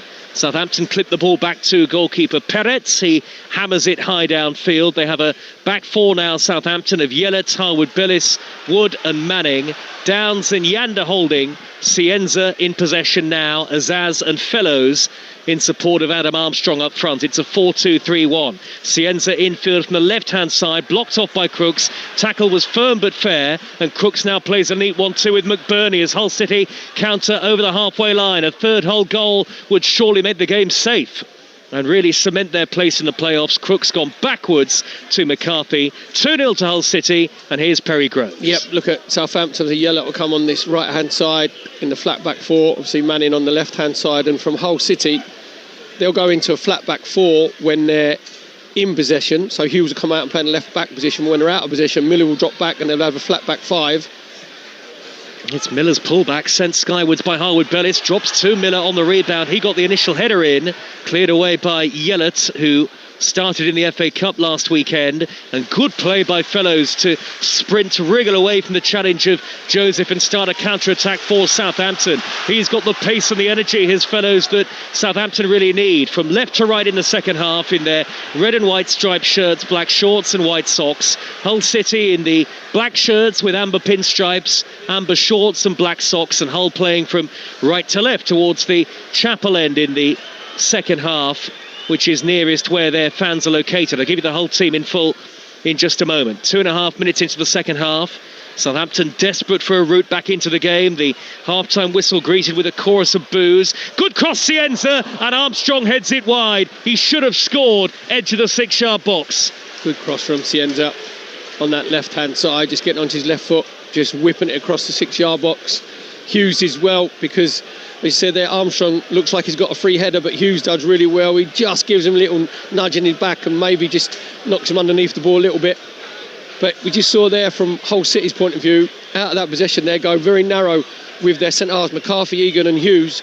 They'll obviously just defend the width of the 18-yard box, and there was probably only 10, 12 yards. You could throw a blanket over the 3 Hull centre-halves, so you know they're going to be very, very compact out of possession. And say to Southampton, you've got to break us down. From Southampton's point of view, Azaz will get himself a lot closer to Armstrong, just see if he can, be more instrumental. But Southampton's best player by a country mile has been Fellows. Just been very, very lively every time he's got it. He's been very positive. But it'll be interesting because Adam Armstrong is lacking such confidence, how long it's going to take Tonda Eckhart if he actually takes Adam Armstrong off, because you'll say you've got Ross Stewart on the bench, you've got Cameron Archer on the bench, and I feel for him because it's not through lack of effort, Joe. It's just, you just know that he is really struggling. You can just tell that he's tense in everything that he's doing. Perry Groves, former Southampton winger, is with us. The referee is going to produce a yellow card for not Sergei Yakirovich, but it looks like a member of his coaching staff may well have been booked here. Not exactly sure who it is. Dean Holden has come out to complain to the 4th official.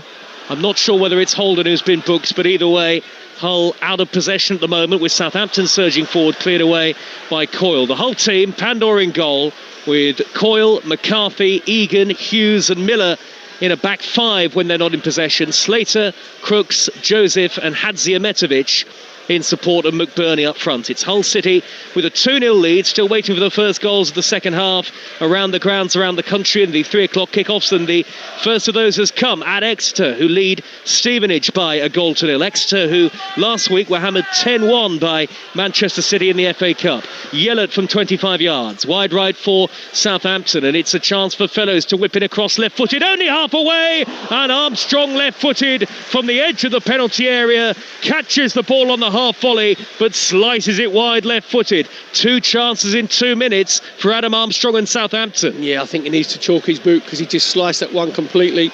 Good play from Yellett on the Fellows on the right hand side, just crossing it with his left foot. Then it comes down to Adam Armstrong, just the ball sits up really nicely from the edge of the 18-yard box, hits it on the volley, just slice it completely, doesn't even make Pandor make a save. And Adam Armstrong just put his hands in his head. Again, he knows that is a gilt-edged chance from a player of his quality, just snatching at it. This is Talksport 2. Hull City up to 6th in the Championship table. Southampton languishing well adrift of the playoff places, of course, as it stands. McBurney with a good crossfield ball for Hull into the path of Miller. Miller darts infield and then twists back onto his left. Yellett does well to make not one but two challenges, the second of which perfectly timed inside the penalty area. But Hull quickly win it back with the ever-tenacious Regan Slater. Does a lot of the dirty work in front of the back for Slater. Hughes from left back coming forward. Hughes, who scored Hull City's second goal of the game. You're listening to Talksport 2, your home of the EFL. Swansea Birmingham live with us at 5:30. Louis Coyle with a deep cross into the area. McBurney climbs, spun off his head, went away from goal. Yellett knocks it into touch. A lot of jeopardy in the game here, Perry, even early in the second half, because we know that if Hull City get a third, that really is it. Yep, game will be done and dusted, because Hull know for well that Southampton got to come on to them. Really good cross from Coyle from that right-hand side. McBurney just pulled into the far post, couldn't quite redirect his head up back across goal. But Hull know full well they're going to have a little bit more space to play in, because obviously Southampton have gone into like a flat back four. Heavy touch by McCarthy, but he still made his way beyond two in red and white for Hull City, the young man. Coyle with a low cross into the penalty area, and that's smashed away by Nathan Wood for Southampton. Southampton not winning many second balls at the moment, but they won one with Armstrong there, and here they come on the counter. Azaz over the halfway line. He's midway into the Hull half. He jinks beyond two, looks to find Armstrong, who I think was offside anyway, and the ball hit the heel of Crooks and was cleared away by Hull City. You can hear the frustration of the Southampton home fans once again. Matty Jacob ready to come on for Hull. Because all the Southampton fans... Now they could be under more pressure here. Joseph into the penalty area now. Left-footed shot. Well blocked by a sliding Nathan Wood. Perry. Really good defensive play from Nathan Wood, just making sure he gets across to Joseph, the edge of the 18-yard box, his left foot just slides in and gets the block in. But early you could hear the frustration of Southampton fans, because as Southampton broke on Hull, Finazad had the ball in the centre circle. Adam Armstrong makes a brilliant run diagonally from the middle out to the right-hand side, and Finazad has just got to put it into the grass and let Armstrong on top. He takes another touch, and then Hull get bodies around him. They manage to nick the ball off his toes. It was just really, really poor play from Azaz, and you could hear the frustration from the Southampton fans. Here comes Matty Jacob onto the field in place of Kyle Joseph. That'll quite possibly mean a switch of wings, maybe for Miller and Jacob. We'll see. Either way, it looks like there could be some positional changes for Hull, who are 2-0 up under these gloomy, overcast skies now at St Mary's as the late afternoon, early evening starts to draw in. Equalised for Reading at Leyton Orient, it's 1-1. Notts County lead by a goal to nil at Crawley in League 2, and Charlton get an important goal. 1-0 up against Sheffield United. Hughes for Hull here, level with the edge of the 18-yard box. Finds Slater. Back to Hadzimetovic to float a ball high on the diagonal to the back post, headed away by a retreating Manning, out of play for a Hull City throw, very close to that 1,000 strong travelling support on the far side of the field. And it'll be a long journey home, Perry, but so far a very happy one for the Hull City fans. Yeah, very much so. They've seen their team put in a shift. Really good play from Hadzimetovic. He's trying to switch play from the left to the right hand side to Coyle. That's the third time that I've got his name, and I'm done. That's it. Finito.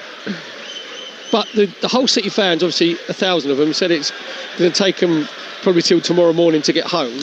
But we said before that Hull have been very, very good away from home. Before today, they'd taken 16 points away from home. I think in that time, in eight matches. 8 matches. In that time, only Coventry City had taken more with 8, and you can tell exactly why. Very well drilled off the ball, Hull City, and clinical in possession. It's the basis for a classic away performance and the lead that they now have. This the second of a trio of commentaries we're bringing you today from the Championship on Talksport 2 after Coventry beat Leicester 2-1 earlier. Swansea Birmingham at 5:30. Here comes Southampton with a Yanda back to goal, left corner of the 18-yard box, sets up Cienza on the overlap, infield to Manning. Manning closed down very quickly, rolls it back to Downs, but he was caught, Manning. It'll be a free kick to Southampton, very much within shooting range at the northern end of the ground.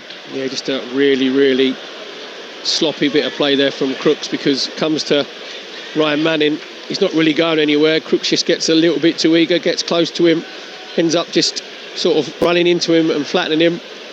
Sam Allison, the referee, just looked at the ball, come back to Flynn Down to see if there's any advantage, and he made his mind up that there was an advantage, because obviously he's given the free kick in a really dangerous position for Southampton now, just to the left of the 18-yard box, about 24 yards out.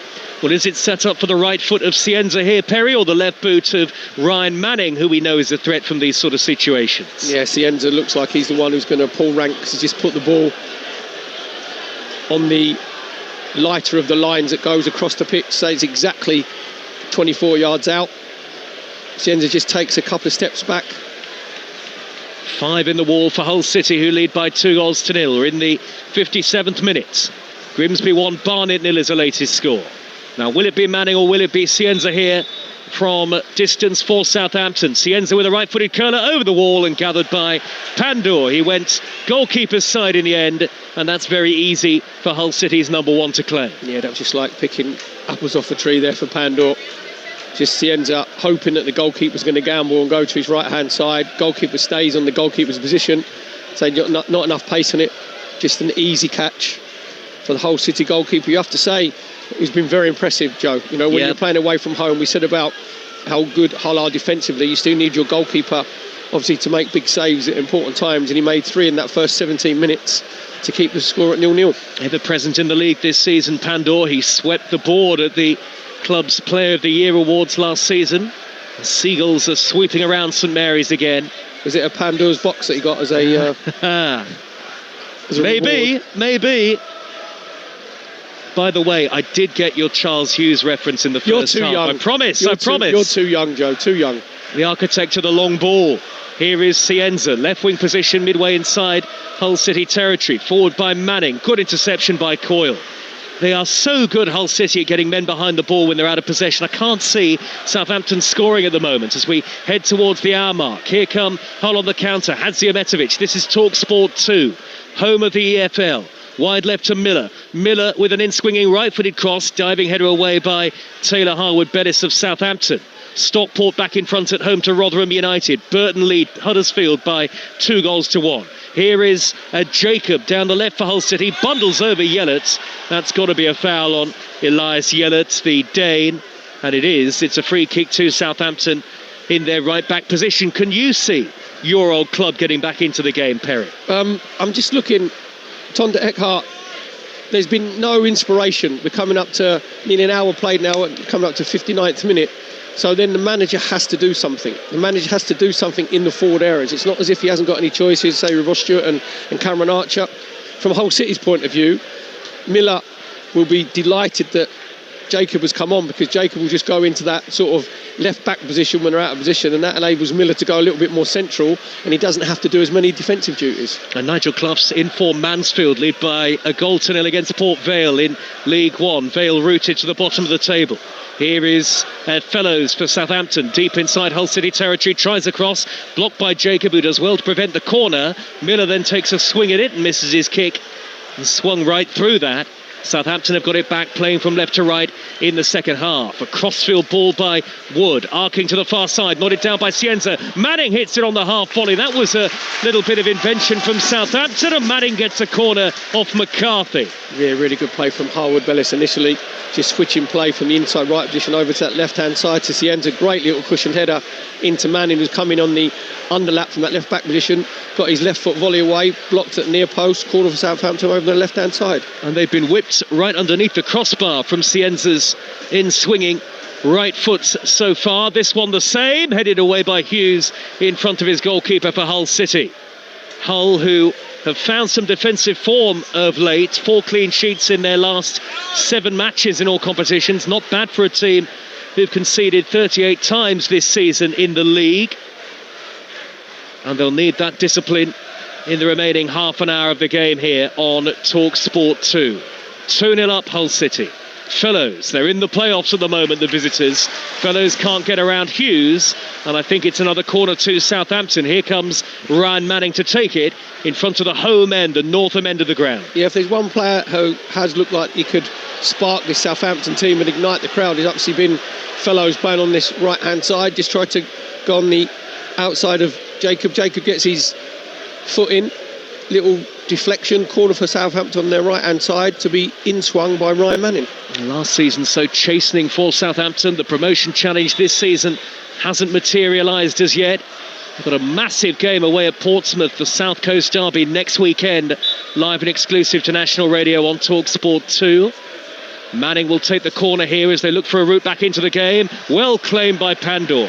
High above his head on the edge of the 6-yard box, and the goalkeeper a steadying, calming presence for the defenders in front of him, Perry. Yeah, Manning just tried to feed it in swing with his left foot, and what you have to do, one of the Southampton players has to be the nuisance, has to get in front of Pandor to stop him coming. He just collected it easily, didn't he, Joe? As you said, about chest tight on the edge of the 6-yard box. And there wasn't a Southampton player, we're probably in sort of 2 yards from him. And in a modern day game where, you know, long throws and set pieces have come back into more relevance, you've got to make sure it's more difficult for the goalkeeper to come and click the ball. Oldham 2, Cheltenham 1 is the latest score. Fellows jinking beyond Miller and winning another corner for Southampton. Again on this near side of the field, it's a good spell in the game for the Saints, who, remember, haven't won since the 9th of December in the league.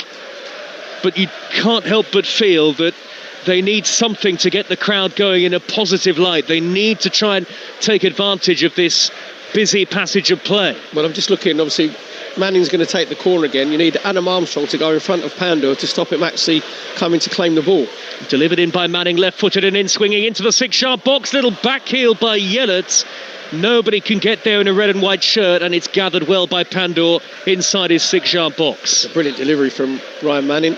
Exactly what he needed to do, just whipping it into the 6-yard box. I think Yellert actually took him by surprise, because as the ball just goes over Harwood Bellis at the near post, it drops to Yellert. It looks like he's had his bootlaces tied together because he can't get his feet sorted out, and just goes through to Pandor. Rotherham started the day in the drop zone in League One, but they are 2-2 away at Stockport County now. Another equaliser for Rotherham United. Mansfield have doubled their lead against Port Vale. It's now 2-0 to Mansfield, and Shrewsbury lead Harrogate in a big game towards the wrong end of League Two. Shrewsbury Town 1, Harrogate Town 0, and Harrogate are down to 10 men in that game.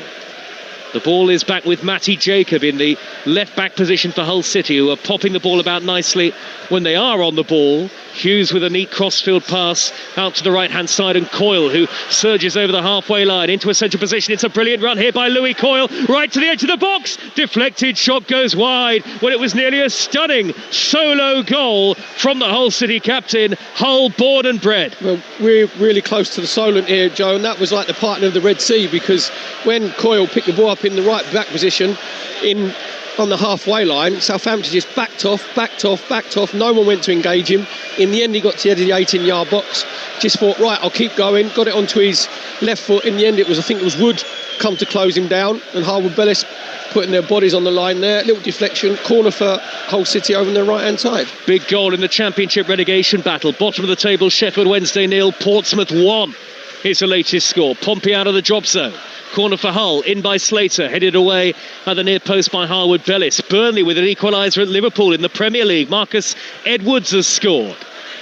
Here come Hull City on the attack, but they've taken the throw in, I say too quickly for the referee. I think it's a Southampton throw anyway, on the far side of the field.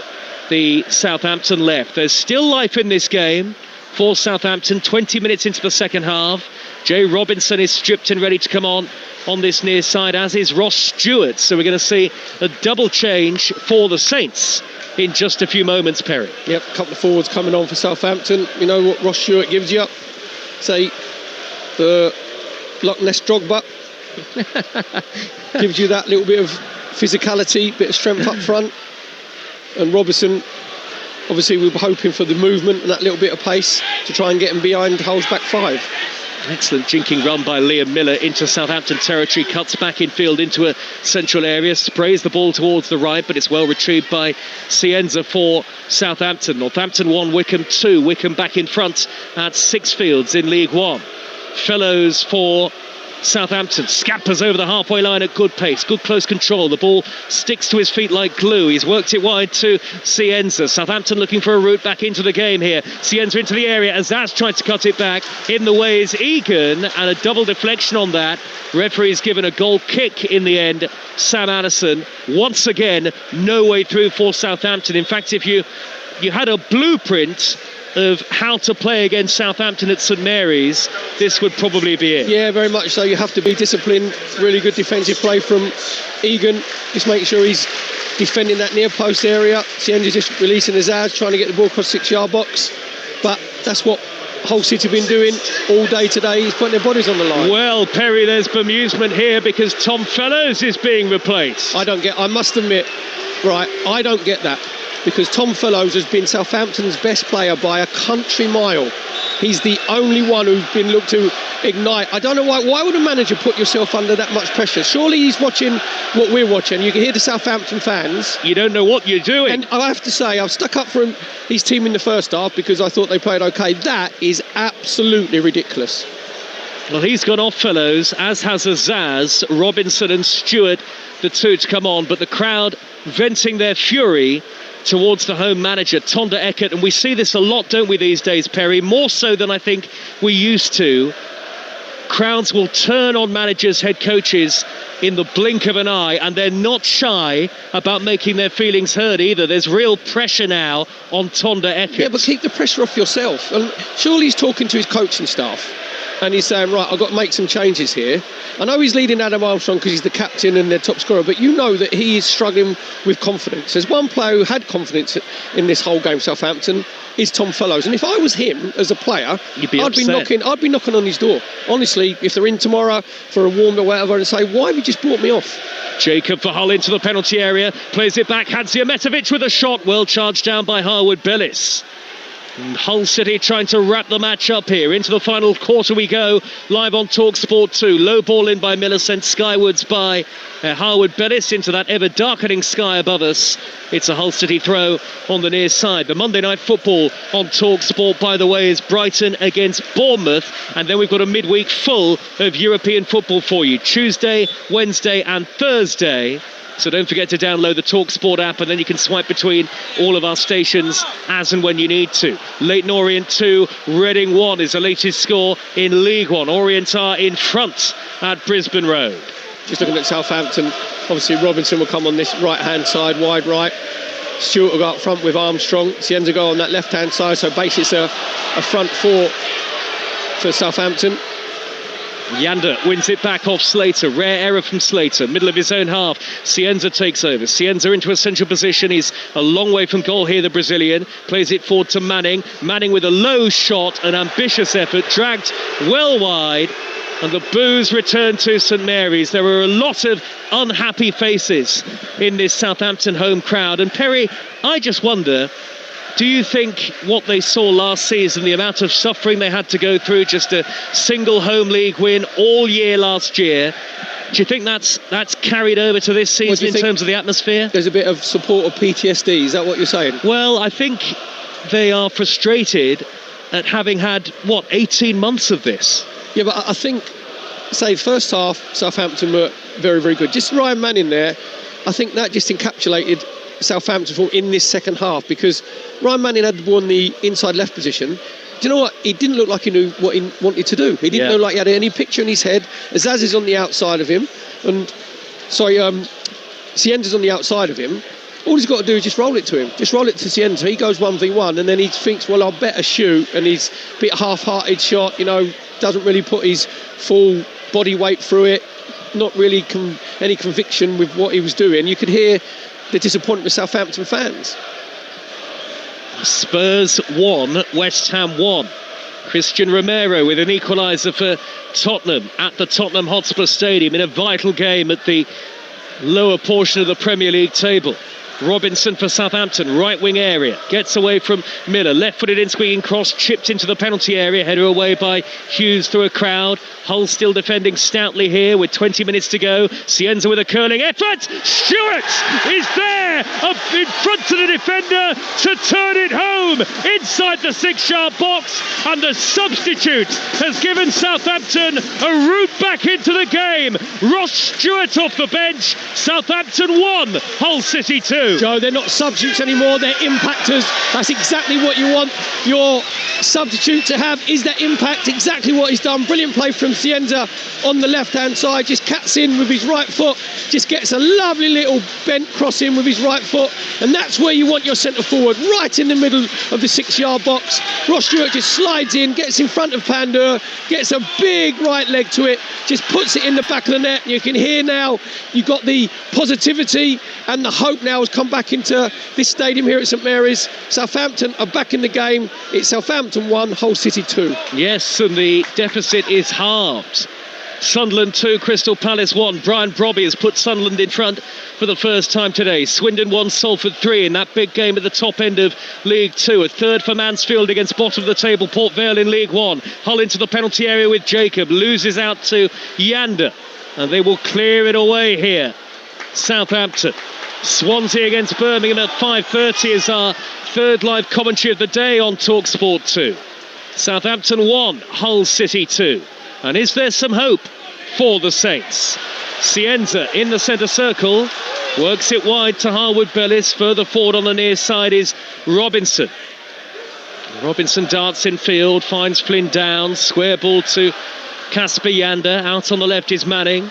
Manning's early ball threaded down the far side touchline. Cienza gets to it. Cienza tries to pull in across, and it's a throw. One goal can really change the atmosphere and the mood in a stadium, Perry Groves. Yeah, very much so. As you said, it's like a injection of confidence in the Southampton players. Hull have started to sit deeper and deeper. So they've just dropped on the edge of their 18-yard box, and basically they're gone on the what we have, we hold. So it's whether Southampton can have that bit of creativity, bit of imagination, and see if they can get themselves an equaliser. Yellett wide to Robinson in the right back position. Jay Robinson onto the left foot from the angle on the edge of the penalty area. Sets up down. Shot is charged down. Rebounds away.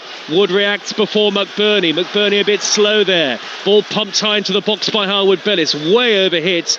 Coyle with time to chest it down, then volley it clear up into the sky. Manning with a backwards header to the halfway line. Wood's got to get there in front of Crooks, and he was caught late by Crooks, as was Yander. So it's going to be a free kick to Southampton just inside the Hull City half. But the momentum at the moment is very much with the Saints, even though they're 2-1 down, and Hull are going to make a couple of changes shortly. John Lundstrom and Joel Ndala ready to come on in the black and amber of Hull City. Barnsley 1, Blackpool 1. Equaliser for Blackpool at Oakwell in League 1. Out on the left-hand side for Southampton is Cienza again, taking on Crooks. Pops it backwards to Manning. Referee got in the way there. I think he should have stopped the game, Sam Allison. Good tackle by Wood to win it back for Southampton anyway. Yeah, Sam Allison, big sigh of relief. The referee say he did get in the way. To be fair, it was Wood who got him out of trouble. Southampton centre-half made sure that he got a good challenge on McBurney just to win the ball back. Southampton regained possession. Tonda Eckert and Sergei Yakirovic pacing up and down in their respective technical areas. Yakirovic with his arms folded. His whole team are under pressure to hold on to their spot in the playoffs here. Robinson plays the ball square and in field. It's going to be cleared away by Hughes, only as far as Harwood-Bellis. Harwood-Bellis goes wide. Cienza in a crossing position. Left corner of the penalty area. Cienza onto the right foot again. He set up the goal that has Southampton back in it. Outside left is Manning. Manning back infield. Yander left edge of the area. Onto the right foot, and he's curled that miles wide. Yeah, Yander just cutting inside Slater there. Say Southampton's just starting to turn the screw, put Hull City under more pressure. Hull City dropping deeper and deeper. Just comes out to Yander, gets it onto his right foot, just trying to bend it in Pandur's top left-hand corner, gets underneath it, ball goes off the crossbar. Now Hull City will make a couple of substitutions. Off goes Liam Miller. Here comes John Lundstrom back from injury. A rare bit of good news on the injury front for Hull City. And Joel Ndala, on loan from Manchester City, is going to replace Louis Coyle, who, it's worth noting, is on a yellow card. Exeter 2, Stevenage 0 is the latest score. 15 minutes to go at St Mary's. Southampton 2-1 down. I'll give you a reminder of all the latest scores around the grounds, around the country in just a moment. Fleetwood 1, Cambridge 1. Equaliser for Fleetwood Town. In the Premier League then, Chelsea 1, Brentford 0, Liverpool 1, Burnley 1, Sunderland 2, Crystal Palace 1, Spurs 1, West Ham 1. These are goals that have gone in around the grounds today. In the Championship in the 3 o'clock kickoffs, Charlton 1, Sheffield United 0, Sheffield Wednesday 0, Portsmouth 1, Wrexham 1, Norwich 1, but players been suspended at Wrexham, I am hearing. More on that as and when we get it. And of course Hull lead at Southampton by 2-1 live here on Talksport 2.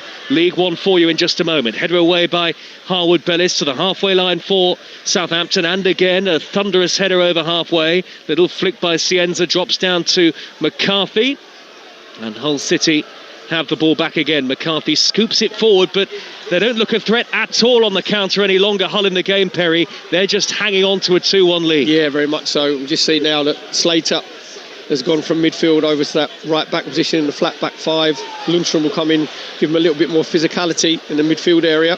Like you said, now it's just Southampton dominating possession, Hull dropping deeper and deeper. Cienza on the far side to left with a right-footed cross towards Stewart again, headed away by Hughes and cleared further forward by Hadzimetovic. McBurney trying to hold it up for Hull, desperate to just regain possession, and he's done well there, McBurney. It's a free kick. Latest scores in League One, these are where goals have gone in. Barnsley 1, Blackpool 1, Burton 2, Huddersfield 1. And Southampton are going to make a change here. Off goes Yander, and on comes Matsuki, who played in the FA Cup game, the win at Doncaster, and scored at Doncaster last time out. Back to League One. Exeter 2, Stevenage 0, Leyton Orient 2, Reading 1, Luton 2, Lincoln 2, Mansfield 3, Port Vale 0, Northampton 1, Wickham 2, Peterborough 0, Plymouth 1, Stockport 2, Rotherham 2. Interleague 2, latest scores where there have been goals. Accrington 0, MK Dons 2, Crawley 0, Notts County 1. Here come Hull on the attack with McBurney down the right. He's held the play up close to the corner flag. Ollie McBurney with potentially time to deliver here. Tucks it back towards Slater on the edge of the penalty area. He unleashes a shot and it's charged down by Matsuki and blocked. Headed back into the area by Jacob towards Ndala. Cleared away. Only as far as Slater again. Good spell this in possession for Hull City. 2-1 up as Manning gets a tackle in. Crewe 3, Barrow 1, Fleetwood 1, Cambridge 1, Gillingham 1, Newport 1, Grimsby 1, Barnet 0, Oldham 2, Cheltenham 1, Shrewsbury 1, Harrogate 0, Swindon 2, Salford 3. Goal back for Swindon. Chelsea lead Brentford by 2-0. Cole Palmer has scored, and you are up to date in the Premier League and the EFL. Perry Groves. Yep, just exactly where Hull City want the game. Deep in Southampton's half over in their left back position. Slater in no hurry to take the throw and just trying to get it into Ollie McBurney just to hold the ball up. Well, they'll be happy to hold what they have, Hull City, at this point. They have been really for almost all of the second half. Injury ravaged Hull City, who are looking to do the double over Southampton in the league this season. Header away by Manning for the Saints, and now the goal scorer Stewart. That's a firm but fair crunching challenge by Lundstrom. Out of play for a Southampton throw. That's exactly why Lundstrom has been put on in that centre midfield area. He said just to make sure that he gets the challenge in. Came into Stewart there. He was obviously physical specimen himself, and Lundstrom just made sure that he slid in, just won the ball, then took the player out. But Southampton have managed to recycle the ball. Stockport back in front against Rotherham. Stockport 3, Rotherham 2. Here is Robinson darting down the right for Southampton. Infield to Yellett. Robinson takes it back off his toes, and Southampton keep possession just about. Hull with everybody back behind the ball. 2-1 up Hull City, just over 10 minutes remaining on Talksport 2. Swansea Birmingham at 5:30. Chip up the inside right by Harwood Bellis. Yellett knocks it away from goal under pressure from Ndala. Ndala collects possession on the near side, and he can't wriggle away from two in red and white surrounding him. It just keeps coming back at Hull City here. But to be fair, Ndala did well initially, because when the ball was played out on this right-hand side to Yeller, he made sure he covered his run. Cienza away on the left, slips as he darts in field. McBurney gets in front of him. Cienza then fouls him, And that's a free kick to Hull City. That's the cue for one or two Southampton fans in front of us to get up and start to head for the exits. Crawley 0, Notts County 2 now is the latest score, and Burton get a third against Huddersfield in League One. Burton Albion 3, Huddersfield Town 1. 10 minutes left. That Wrexham-Norwich game, by the way, has been delayed due to a medical emergency in the crowd, so whoever is involved in that medical emergency, obviously we wish them all the very best. I mean, I know that the fans, obviously, they pay the money, they make the choices, but this game is still in the balance. There's 10 minutes to go. It is. Southampton obviously have been on the front foot, for the last 10 minutes. Hull have just got themselves back into it, Lundstrom coming on and getting a little bit of possession for them, but there's nothing to say that Southampton couldn't, craft an equalising goal. So why leave early? Exactly. Here come Hull with Jacob pulling it back into the penalty area. Yellett in the way. Jacob's pull back from the dead ball line was cleared, and eventually it's fed forward up towards Stewart. A fight ball, and he can't make anything of it. It's well in front of him and has rolled out of play for a Hull City throw in their left-back position. And Hull City, as they have absolutely every right to do, taking their time with every dead ball, every throw in here at this stage in the game. But it's certainly the stage in the season, isn't it, I think, Perry, where Southampton need wins. Draws are no good to them, really. No, as I'm saying, they need, first of all, you need to get the equaliser, but it's whether they can get their best chances in the wide positions. You've got Robinson who's playing on sort of the right-hand side. Cienza is supposed to be on the left, but Cienza's coming in a little bit too narrow. I know it was obviously a brilliant cross in for Stewart to get Southampton's goal, but you need width, because obviously Hull City now have gone with that sort of flat back five, sometimes into a 6 now, because Ndala's come in into like a double left back position. You need as much width as possible. Hull City up to 5th in the Championship now. Preston 0, Derby 1 is the latest score. So Hull move a point above Preston North End, and this could be a pivotal day in the playoff race for them, but they have conceded a free kick, have Hull City, in a dangerous area. Southampton have a free kick about 30 yards out in the inside right channel. Here comes Cienza to take it. And that's one thing you don't want to be doing, is giving away cheap free kicks like Ndala did, or Robinson there. Just a really cheap sort of trip. So it gives Cienza a chance, this inside right position, about 10 yards outside the 18-yard box, just to whip the ball, and he's got to make sure that he whips it in between the penalty spot and the 6-yard box. Well, this is the moment maybe for a late equaliser here for Southampton at the Northam end. It'll be delivered in by Cienza, floated high, right-footed, headed away, and the flag is up on the near side anyway. And so Hull holding a good defensive line, offside given, free kick to the visitors. Cambridge lead at Fleetwood by 2-1 in League Two. I tell you what, Perry Groves, Hull City Chelsea in a few weeks live on Talksport is going to be an interesting FA Cup time. Yeah, very much so, because with this Hull City side that say they will fight for everything. They're putting everything on the line for their manager and their fans. Over to the left-hand side, 1,000 Hull City fans have come down here today, and they know that they get a shift from their team. But at the moment, obviously, with 6.5 minutes come up of normal time to play, it's whether their team can hang on to this 2-1 lead, and they have defended imperiously, because Egan and Hughes, obviously two experienced centre-halves at the back for Hull, and McCarthy's come on, that young centre-back, he's sort of just slipped into that position very nicely. You can tell there's good communication between the whole back five, and I meant the whole back five as in all of them. The whole of the whole back five. With 6 minutes to go, in by Cienza, header away by McCarthy. They've got to keep that concentration, Hull City, for what remains. 6 minutes plus added time. Gillingham 1, Newport 2. That's a massive goal for Newport at the foot of the EFL. Looking to move off the bottom of the table, and they lead 2-1 at Gillingham.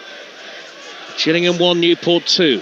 Harwood Bettis on the halfway line for Southampton, who are 2-1 down here, with actually quite a few home fans now starting to leave St Mary's, and a few more will get up and go now, because Manning can't get on the end of a ball angled up the inside left, and it's trickled out of play for a throw in the end. A throw to Hull City, as more and more in front of us decide that enough is enough. How much pressure is there on Tonda Eckert, Perry, if it stays like this? Yeah, I must admit, I don't think, there's going to be a lot of immediate pressure on Tonda Eckert, because his argument would be that it isn't his team. He's taken over halfway through the season from a really imperious position that he was put in by, obviously, Will Steele, who only had a 25% win rate. So, obviously, I thought the first half there wasn't lack of confidence, but Southampton had just dropped off, and I think it's because the negative energy that we feel in the stadium, there was a few boos, and, you don't know what you're doing in the first half. So, and I think that's impacted on the Southampton players. Downs a long way out for Southampton. Forward now to Matsuki, blocked off by McBurney.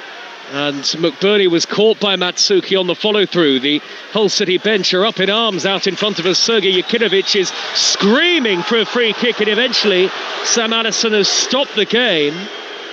Not a head injury for McBurney, but Hull fear that he could be hurt, and Yakinovic was going crazy on the near side touchline down below us. Well, I think Ollie McBurney is saying he's been caught on the follow-through. As you said there, it's not a head injury. Sam Allison, the referee, was just looking. If he'd have given the free kick straight away, then you understand it. And I know that obviously he's trying to see if there's any advantage of Hull, but there's no advantage of Hull because they're trying to defend and they want the free kick. So it's just a really late challenge from Matsuki, just sliding in, just catching McBurney on the top of his ankle.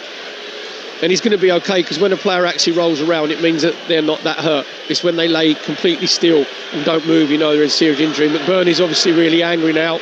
Southampton referee Sam Allison, I can't believe he didn't give a free kick in the first place. Well, the referee was in a perfect position to see it, wasn't he? Do you know what? I think he got caught in about 5 minds, because he was trying to let the game flow, but Hull don't want the game to flow, they want the free kick. So then he let the pass play carry on, then he's had to now give a drop ball which will go back to Southampton. And I have to say, we've got coming up into the 87th minute, that's probably the first mistake that Sam Allison, the referee, has made, Joe. He's been very good, hasn't he? He's been very, very good. He's let the game run, and flow very freely. He's had control of the game himself. He hasn't given any, just unnecessary yellow cards.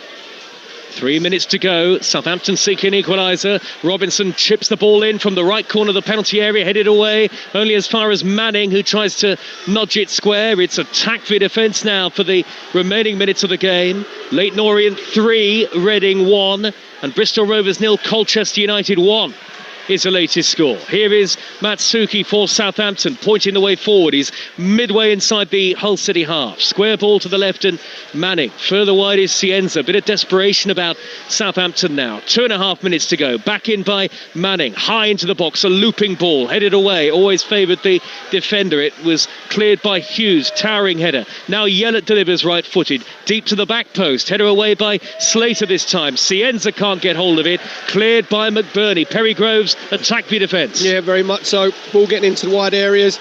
Southampton not really having enough quality with the delivery. It's a little bit too floated at the moment.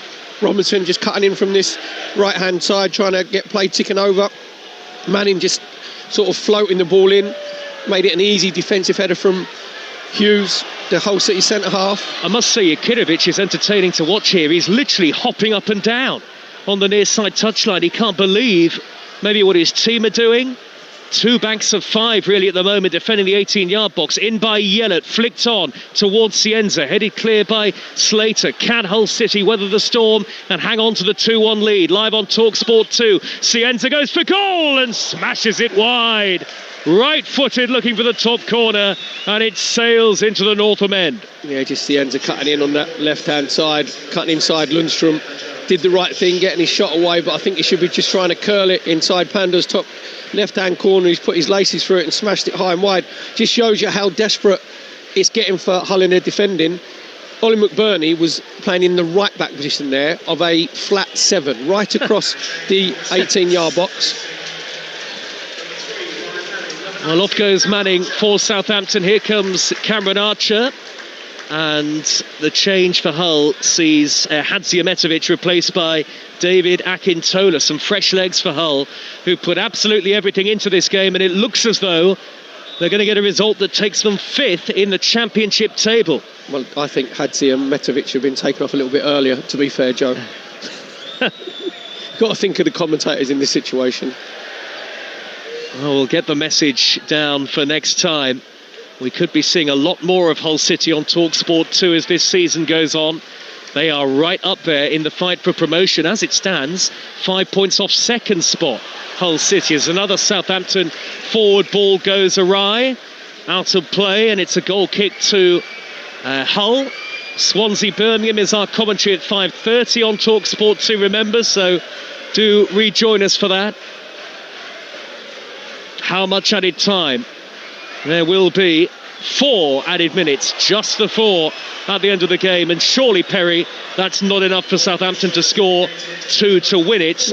Maybe not enough to get an equaliser. Yeah, they need obviously to regain possession very, very quickly, and they need to show a bit. The only bit of quality they've shown in the second half from Cienza with his cross from that left-hand side into the 18-yard box and then into the 6-yard box, which enables Stewart to slide in and get Southampton's goal. Other than that, the quality has been very, very poor. Whether it's been the final pass, we saw Maxuki there just overhit it into Archer. We saw Ryan Manning, Maxuki again hitting one out of play over to Ryan Manning on that left-hand side, where he's just got to roll it into him 20 yards away.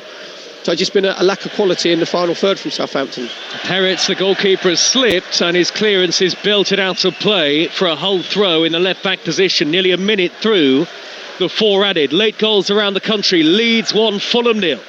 Lucas Nemecha for Leeds, who are on a brilliant run. Gillingham 2, Newport County 2. Heartbreak for Newport, who thought they were going to get a crucial victory, but they've been pegged back late by lower mid-table Gillingham.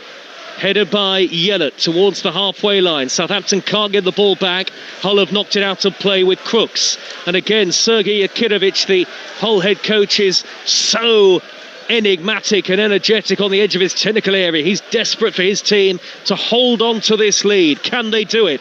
Barnsley have surely got a late winner at home to Blackpool. They lead by 2-1 at Oakwell.